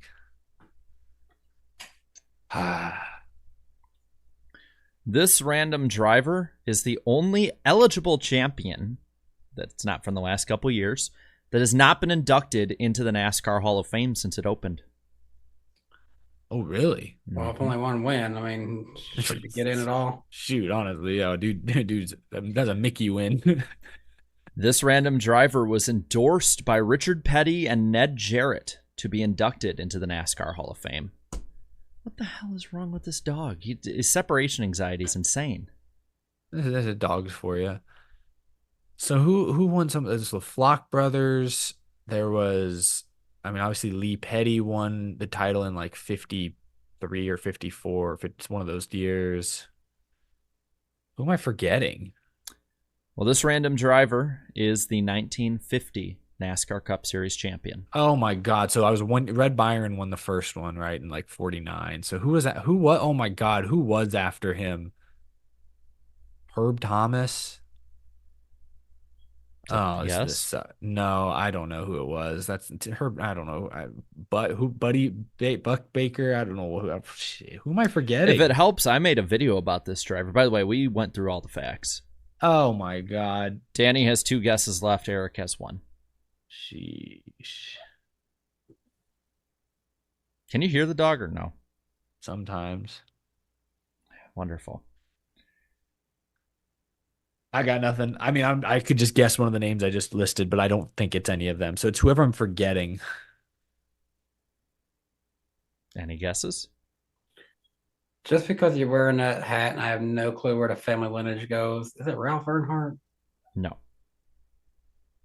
I really don't know much about the early parts of his career, honestly. You guys got 1 guess apiece left. I'm so mad. Who is it, dude? This is killing me. I don't know. Oh, yeah, I was gonna guess Ned Jarrett, but then I realized you just said Ned Jarrett talked about him. I endorse myself. He definitely had way more than one win. Yeah. I got, dude. Who is it? I'll just throw out Herb Thomas. That's my final guess. Eric's out. Oh my God. I'm not gonna get it, but I'm gonna say this name just because it's a fun name. Tiny Lund.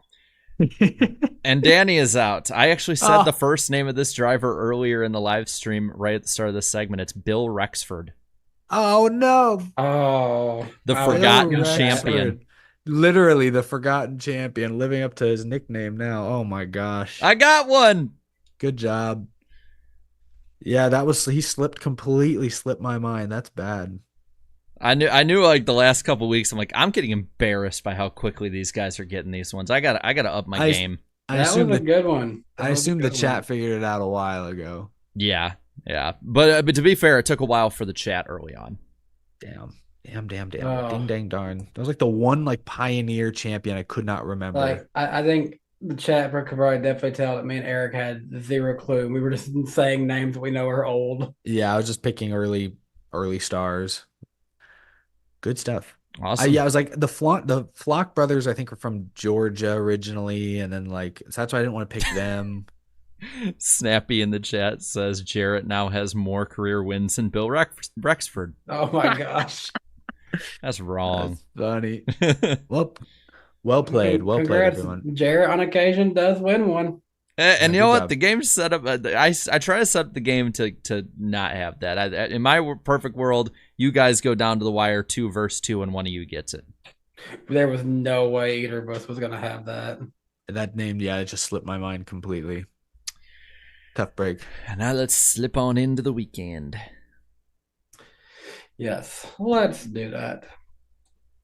We're racing at Daytona and Milwaukee this weekend. Where did that come from? Daytona and Milwaukee. Some weekend notes. John Remus will be on the PA for the truck race at Milwaukee.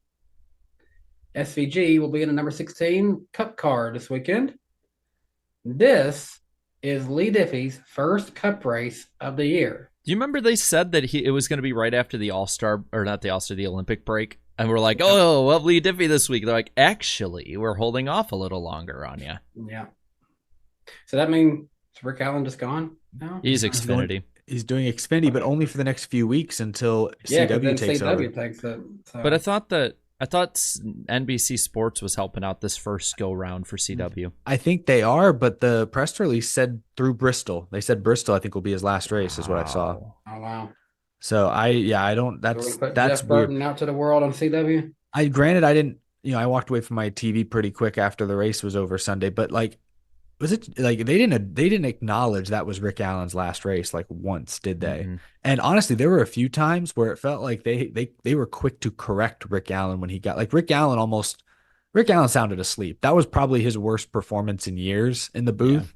And it almost, I don't know, you almost made you wonder if there was some sort of issue off camera before they went rolling, like, a disagreement, like, because they didn't acknowledge it was his last race, no send off. He was a little off his game. The others seemed quick to sort of jump in and correct him. I hate to like sit here and poke holes in something I know nothing about, but it was weird. It was weird that was the race that Rick Allen rides off into the sunset on. It wasn't their best show. Side note, Eric, you were having internet issues when we brought this up, but they announced today that Jeff Striegel will actually retire from radio broadcasting at the end of the year. So a bunch of people in the chat's already suggesting, hey, what if Rick Allen went to radio instead? Yeah, I mean, Rick Allen's got a great voice. He still trips over himself a little bit. If he ends up at Amazon or Turner, he's got chemistry with Dale Jr. That'll work. If he ends up in radio, hey, he's got a great voice, just a great, deep, booming voice, very Joe Buck-esque. But yeah, I guess we'll see. All right, and this is also the first race where no full screen commercials will be showing over green flag racing. They'll only be able to go to full screen if we have a caution. So you're going to see the entire race this weekend, boys and girls. Speaking of that, the Cup Series race name is the Coke Zero Sugar 400. It's a 160-lap race event. We're going to have 35 laps in stage 1, 60 laps in stage 2, and 65 laps in stage number 3. Hold up. Why the heck is that going on? Yeah, I was like, am I the only one hearing that? Yeah, no, that's full field. Going off this late. Full field Cup race, too. Yep. Full field. The race is going to start at 7:30 p.m. Eastern Time with broadcast coverage on NBC and the NBC Sports app. You can hear it also on the radio on MRN and Sirius XM. Weather this weekend. It's Florida. High of 86 degrees on Saturday. Scattered thunderstorms, 50% chance of rain. But the rain chances do decrease later into the night. Defending winner of this race is Chris Buescher. Side note, I just realized, did we just go 3 races in a row where the defending winner was Chris Buescher? Yeah, he was red hot last year. Wow. That's crazy to think about it like that, because there was a break in between them last year. The Xfinity race name, we went from the Cabo Wabo 250 to the Wawa Wawa 250. Fun names. That's what is it? Are you sure it's not just Wawa or is it double Wawa? Danny, I think you're reading it wrong. Wawa Wawa. I mean, there's 2 Wawas in the name. Yeah, it's we wrote down Wawa. What are we doing? What is happening? I don't know. I probably had a stroke while writing it. Whoa! I'm like the race is the Wawa Wawa 250. I want to issue a correction. Someone in the chat noted, and I'm talking back to Reddit. No, I think Rick Allen is going to do the rest of the Xfinity Series races. The way the press release is worded, it mentions that USA coverage will end at Bristol, but then it just says CW will pick it up. So maybe it implies he's going to do the CW races as well. It's hard to tell. The press release is worded weird, so maybe Rick Allen will do the full season. If we see him, I guess. Yeah. The Wawa 250 will be 100 laps, broken up 30 laps in stage 1, 30 laps stage 2, 40 laps in stage 3. Start time is 7:30 p.m. Eastern Time on Friday night, with this race being shown on USA and NBC Sports app. You can listen to it on MRN and the Sirius XM radio station. Weather, Friday night, high of 85 degrees, scattered thunderstorms, 50% chance of rain throughout the night. So, it may happen, may not happen on Friday night. So we'll just see. Defending winner of this race is Justin Allgaier, and the Truck Series race name is the Lajoie 175. It's a 175 lap race. The stages broke up into 55 laps, and 65 laps. That race is scheduled to start at 4 p.m. Eastern Time with TV coverage on FS1 and the Fox Sports app. You can listen to it on MRN and Sirius XM. Weather for Sunday, high of 81, mostly sunny, 21% chance of rain. Defending winner of this race, something we don't get to say much, Grant Enfinger, the defending winner of this race. And as for the pick points, Chat's leading, 376 points, 9 wins total.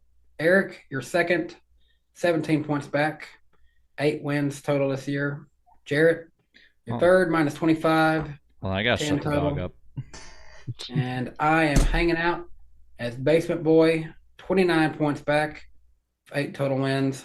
But Basement Boy, I'm only 29 points back. You can still put a blanket over all of us. We are still chugging away. It is still very, very close. We are all in the lead draft. Yeah, that's right, Alessandro. Eric is closing in a little bit. Watch yourself. Yep. Yeah, people don't know the B in Danny B stands for Danny Basement. I have gone literally all over this points this year. I started off leading, hung out in second for a while. I've been third. I've been basement. I've been back to second. I'm back in the basement. I have been all over this year. Yeah. Yeah, I still see that belt behind you.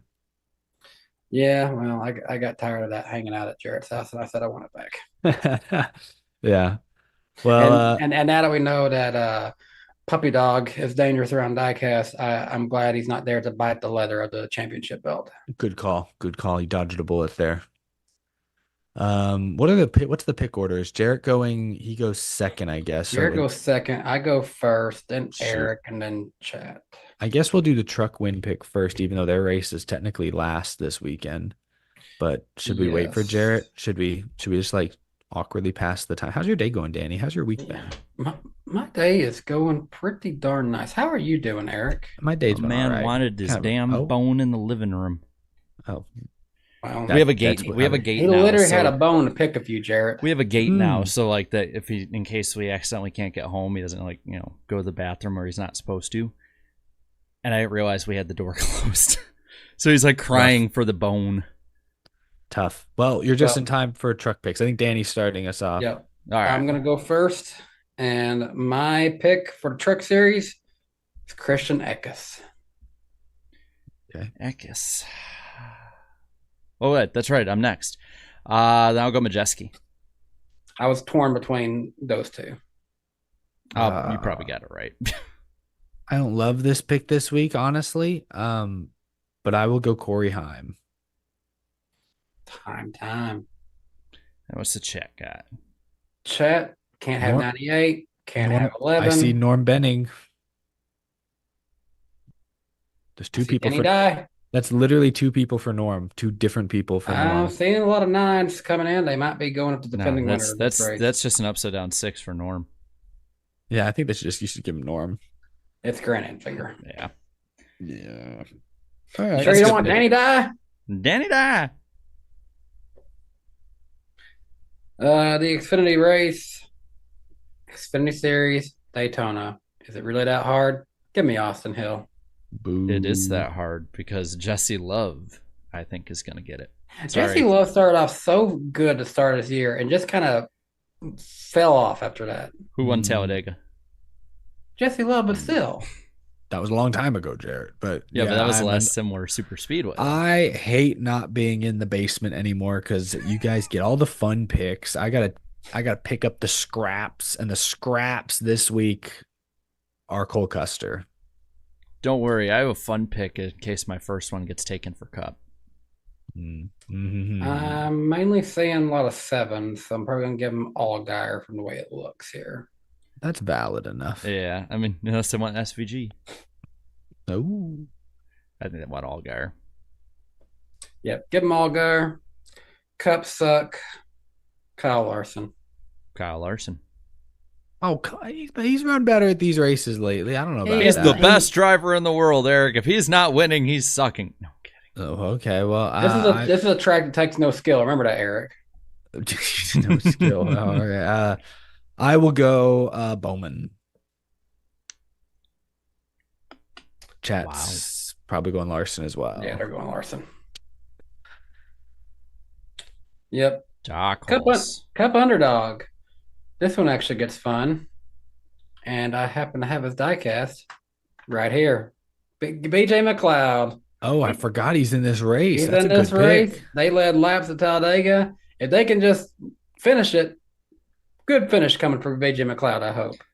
I remember how fast they were. That was I really want to see what he can do with a full race. But I'm gonna go Corey Lajoie. I know people don't like him, but he's still pretty solid at these super speedways. And he can get top 10, top 5 if he keeps it together. Top 5 in the 500. I believe top 5, fourth, right? I am so tempted to pick this guy as my win pick because I believe in him so much.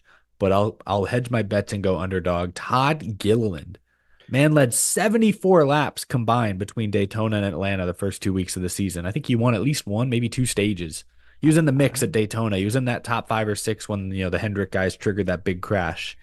Todd Gilliland. I've seen a fair amount of support for Justin Haley, but I think I've seen more support from the chat for Todd Gilliland. So I think they're in agreement with you, Eric. Okay, there we go. All right. Okay. I legitimately thought about making him my win pick and just going all out, just like going crazy with it. But yeah. But with that said, who do we think will win the Coke Zero Sugar 400? Oh crap! I gotta get the. Here it comes. Here's the sirens. That's just the hype siren. They're getting hyped up for the Cup Series win pick. Who you got? Fire up those fryers. I want chicken tendies. Come on, Kyle Busch. Let's go to victory lane. Oh, rev up those fryers. All right. Oh my God, there's more. If it's not the dog making noise on the right hand of me, it's the people dying making noise on the left hand. Oh man. Wee woo, wee woo. I won't be able to use my fun pick then because my number 1 pick of Brad Keselowski is on the board still. I'm going to take Bad Brad. But I'll tell you my fun one after your picks. Yeah, when we're done, I want to know your fun one. Man, I was really betting on Brad still being out there. I didn't even write down another pick. Hold on a minute. Let me think. Who's out there? Who's in this race? I could go with SVG. That'd be pretty crazy. It'd be boring and say Slick Bill Byron sweeps it. Ooh, no, Is there something important for Rick Hendrick at this race? Wait, yep, that's a good point. Nope, there's not. It's just another Daytona race. Give me Ryan Blaney. Is he not going to get taken out by the Ty Gibbs Reagan car? Give me Blaney. All right, who's the chat going with? I actually had thought that Ty Gibbs might have also been someone I picked, but also I'm like, I'm not sure everyone wants to see Ty Gibbs get his first win in a Ronald Reagan car. Well, I love that it said on the entry list, Ty Gibbs, sponsor, Ronald It's Reagan. sponsored by Ronald Reagan. I did a double take. I was like, who? those dollars still trickling down to this day. Hey, 20 I will years say- later, man. I will say I watched a trailer. Movie actually looks pretty good. I think Dennis Quaid plays him really well. I love me some Dennis Quaid. Low-key one of my favorite actors of the 21st century. What was that one movie he was in? My grandma and grandpa always had it on the TV because it was always on FX like every The other day night. after tomorrow. That's Parent it. Trap. That's Oh, I it. don't Day know. after tomorrow.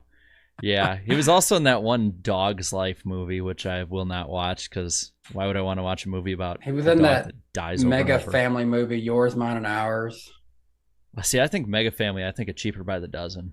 He was That's the one people think of, but then there's also that one. he was in a crazy like Arca movie with Zac Efron. Oh yes, that's That- right. I watched it for like a podcast I was doing. It was not very good, but yeah, Zac Efron races at Iowa Speedway. So Eric, for your bachelor party weekend, we need to find that and watch it. So, by the way, going back to the since we gave them time, it's between 17, 23, and 24. Oh yeah, my bad. We hadn't gotten the chats vote yet. They needed time because they were all over the place. Now they've kind of like gotten into a coalition here. Sorry, what you're saying 17, 17, 23, and 24. I'll give him a poll. So they didn't pick my fun pick. My fun pick because he's one of the most consistent drivers at Daytona and the next gen, and he's been 6th or higher, I believe, in the last 3 super speedway, in the last 3 Daytona races, was Alex Bowman. 17, 23, and 24. Yep. Yeah, I actually think Alex Bowman will be in contention to win this one. He might. I mean, he was right there at the end of the Daytona 500. Nah. Depending on who you ask, he won the race, and NASCAR just fixed it against him. I say he won. No, he won Chicago though. What are we looking at poll wise? I think we're pretty clear.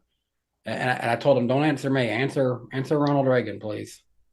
Yeah, I guess we're getting political now. Someone said Parker Retzlaff. That's right. He's in this field. That's right. That's why I had to run Richmond. I thought that was going to be your fun pick. 62. Well, no, you can't say it till we're done. I'm going to give them to get to 150 votes. They're at 131 now. Well, I think the polls are kind of in at this point. It's looking like it's going to be that 17. It's getting closer and closer. Give him 10, 9, 8. Stop the count. 6, 7. It's like wait, it's gonna 5, be a damn time. 4. Come on. Almost there. A runoff election. 146 on my end. I'll wait till I see 150. I think we can call it. Oh, I want to see it. I want to see it. ABC News is calling 48. the NWP poll for Chris Buescher. The Texas native gets all one vote. And it is Chris Buescher. Or as Harvick would say, Chris Buescher. He says Buescher's name that weird. said this episode feels drunk. It is definitely feeling drunk and off the rails. Man, now that Rick Allen's gone, we won't have to hear about the 30,000 in Prosper, Texas. Oh, man. We will carry it on in spirit. Just, I'll tell you what, if Chris Buescher wins, chat, after the race in my post-race stream, just spam 30,000. Or just 30K. Danny, you and I went to Prosper, Texas when you were here a few months ago. I had dirty soda in Prosper, Texas. That's funny. Oh, you guys looking at finishing off this little drunk episode? Yeah. This completely sober drunk episode. Read the rest of these. Them there super chats. All right. I tell you what, by golly. We ended off with Fred Dog 81 saying that Eric needed to run to Raising Cane's when he was having internet issues. We're going to pick back up with Ross Crash Stain. Appreciate the $5 from you. All I'm going to say, Ross at Daytona with nothing to lose. We might see Stenhouse levels of shenanigans. I think we'll break Stenhouse levels of shenanigans. Remember when Ross went flying in on the apron into turn 1 in the Daytona 500? I remember that. I think he was in a Spire car back then. He was in a 77. What was he doing, man? What the hell? 4 wide. What was he doing? He was auditioning for a full-time cup ride is what he was doing. Mom 9898, appreciate you becoming a new member of DannyB Superfans. Appreciate that. Rouser, appreciate the $2. Why do you think Chase has struggled since injury? He hasn't, but appreciate the $2. But I don't know. I'm like, why is he not as consistently fast? I don't know. I guess if you're asking why is he not winning consistently, you know. I still think there's something to the fact that Ford and Toyota this year especially have caught up to Chevy because they have that new, in fact, probably have passed Chevy in many ways because they've got those new body designs. That's just my theory. I mean, really, Hendrick in general, aside from Larson, they're not winning consistently. Like Byron was for a little bit, then he fell off. So yeah, exactly. Fred Dog 81, appreciate the $5. Not saying they struggle, but Hendrick hasn't won a cup race at Michigan since 2014. What makes it tougher for them to win there compared to other tracks? Ford wins a lot. I don't know. To be fair, I mean, Dale Jr. probably would have won if Kyle Larson didn't stay out in 2015. So they would have probably won that one. And then they were second at Michigan in 21, but the 550 package wouldn't allow Byron to pass Blaney. Didn't Bowman have a really good year there, 1 year or two? Probably. I can't remember off the top of my head. I think, correct me if I'm wrong, Reddick winning was the first Toyota win at Michigan since Kenseth. Is that right or is that wrong? I thought that was the stat that was put out there. 2015, I believe Kenseth won. I apologize for not well maybe 2016. I forget what year it was. 2015, I think, because they tried out that high drag package. Yep, he had a pretty big spoiler back on the back. That was an awful. They did that at Indianapolis that year too, and it was awful. NASCARson 2414, appreciate the $4.99. Hey NWP guys, Michigan Xfinity Cup. Stupid that a car flipped over, not at a plate track. Early starts, please, if no lights with wet weather. Would agree with you on that one. Yeah. NASCAR 2414. Appreciate it. 999. Any of you guys been to or going to the Milwaukee Mile? John Ramos will be there. Anyone going? Milwaukee. Went to my first NASCAR race ever in 2003 for trucks and last year, 2005 and 2008 for Xfinity. I've never been to the Milwaukee Mile. Jaret, have you? No, but Riss has. That was her first NASCAR race, was when she was little, and I believe she was at the Eric Almirola race. Ooh. She had no idea what was going on. She said she was on her DS for half the race because she was well, remember, she was like, she's like a year younger than me. So it's like, if you're not interested, I get it. And then, Eric, I'm assuming you've never... I've been to Milwaukee, not the track. Milwaukee's a nice town, I think. I ran Maryland. Yeah, I got passed through Milwaukee going to Road America. So. I drove Eric through once. I'm still furious. We're driving by we're on the interstate or whatever road that is. We're driving by the Milwaukee Brewers Stadium, and I'm like, oh, there's Miller Park. That's a cool looking stadium. Love that stadium. We get closer. It's not Miller Park anymore. It's like American Insurance Stadium or something awful. You know what it really is, though? It's just Wrigley I'm horrified. North. It's just Wrigley North. I saw a hilarious TikTok or Instagram reel the other day about their mascot, Bernie the Brewer. The TikTok was like, Bernie the Brewer is the laziest mascot in sports. Like, what the hell does he even do? And y'all just have to go watch it. The dude just stands out in left field doing nothing, and then whenever they hit a home run, he goes down a slide. That's all he does the whole game. I love their like little brat mascot races, though. Those are always fun. That's good. They're always fun, one. And it is a fun stadium to be in. Like, I'd love to go into that stadium. I was just disturbed that it was no longer called Miller Park. In 2016, I believe, I went to a game up there, and there were these guys. There were like 8 of them, I think. Maybe it was 6. I can't remember how many, but they had like the zombie contact eyes, and they were dressed in black and white, like a black and white film photo, as the 1908 Cubs. And they'd go to like half the games dressed as the 1908 Cubs. And they're like, this is the year. This is the year. That's funny. It was cool. I saw them, and I'm like, I need my picture taken with them now. I'll probably pull that up on the show next week or something. Be like, I'll write it down right now. I'll see if I can find that picture. Dying Snappy's comment. What else do you want a mascot who's an alcoholic to do? Fall down the slide? No, drive. No. NASCARson 2414. Appreciate the 499. Eric, have fun in Daytona. Are you going to all the races? Anyone else going to Daytona? I'm planning to be at all the races. If it gets rained out to Sunday, I'll have to make a game time decision on my flight. And so, but hopefully everything happens. I'll be there. Dominion 42. I'm sorry, the chat. The chat right after my drive comment is like just first one from Snappy. No, Jaret. Infield like, yes. Oh God. I meant in the stadium. Dominion 42. Appreciate the $5. I may have called the Xfinity flip back in January when they announced the Super Speedway package, but I didn't call Lajoie flipping again. New aero mod go brr. New aero mod. Andrew Winslow, appreciate the $5. I haven't heard this much talk about Kroger since I saw the Nickelback documentary on Netflix. Do they talk about Kroger in that? I'm not sure on the context. Nickelback has a documentary. You remind me of what I really... Nickelback, that's another. They fall into that same like dad rock category that some of those other. They have a god tier cover of "Devil Went Down to Georgia."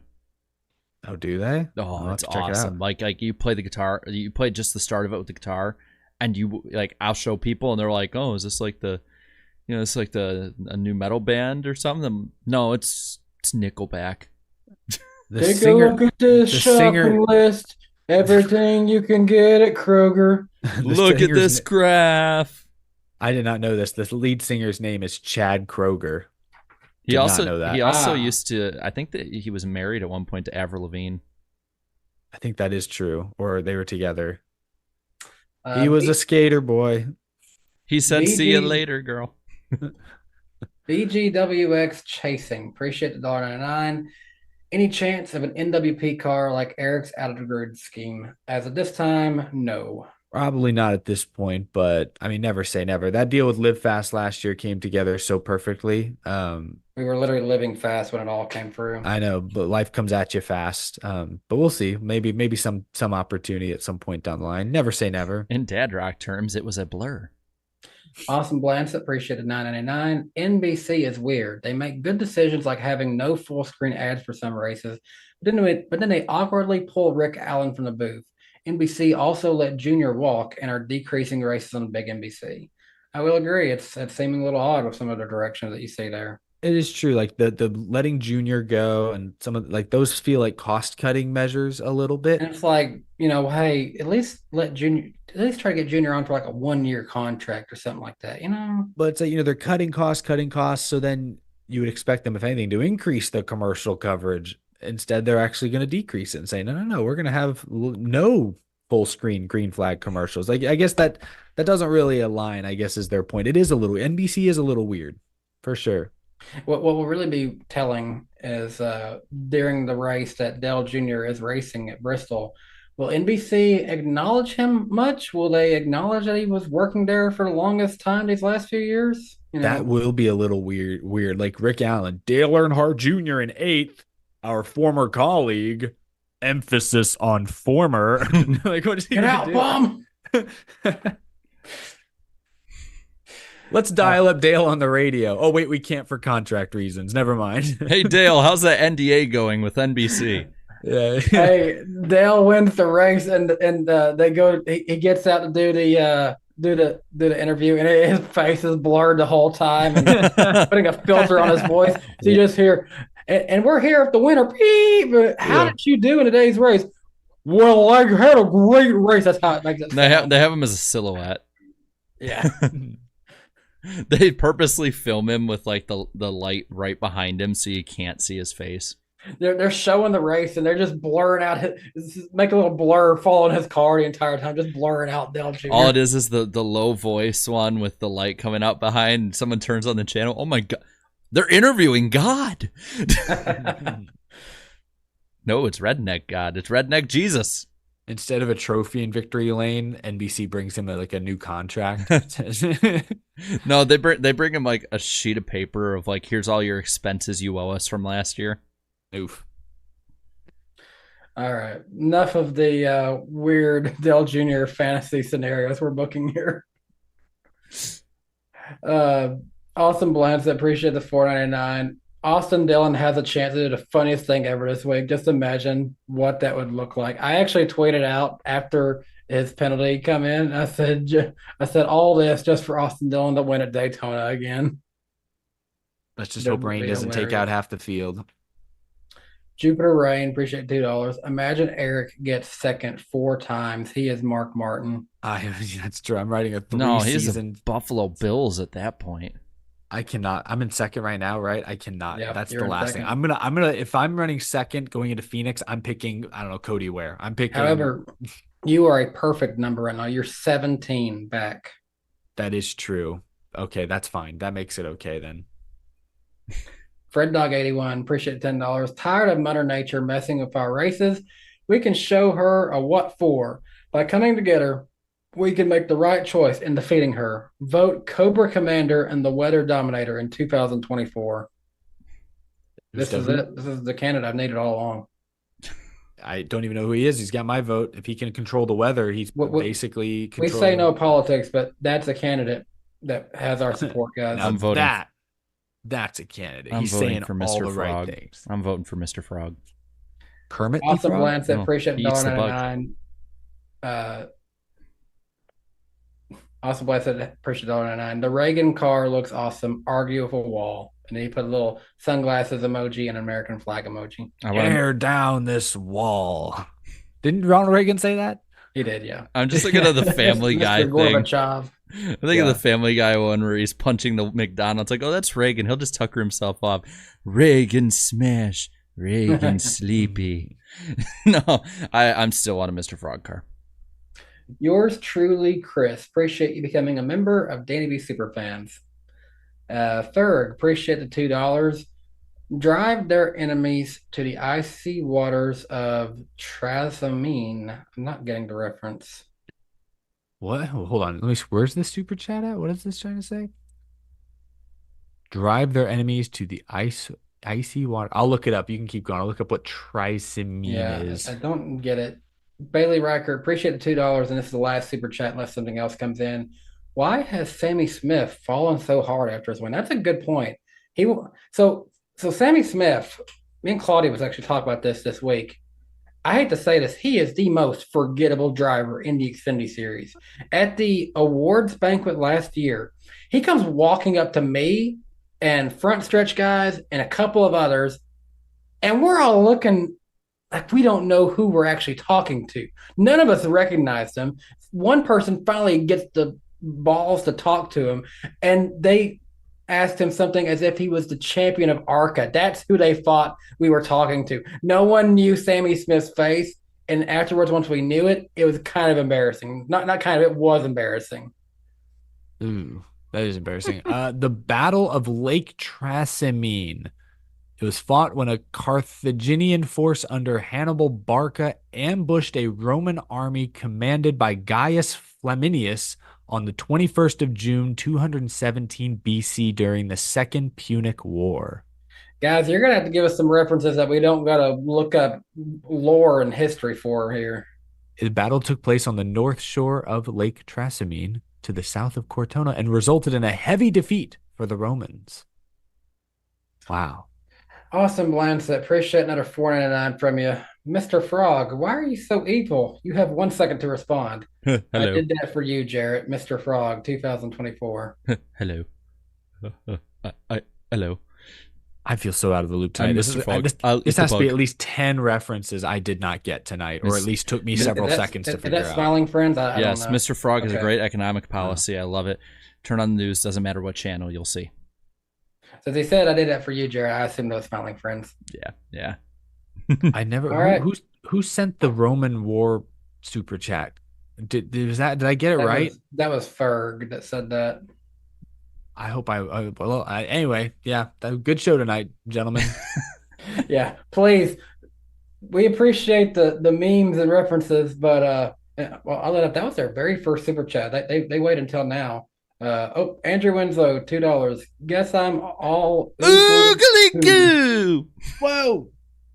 Bobby Blair, $1.99. I'll just like it. Thank you, Bobby Blair, with the Texans. Tighten up.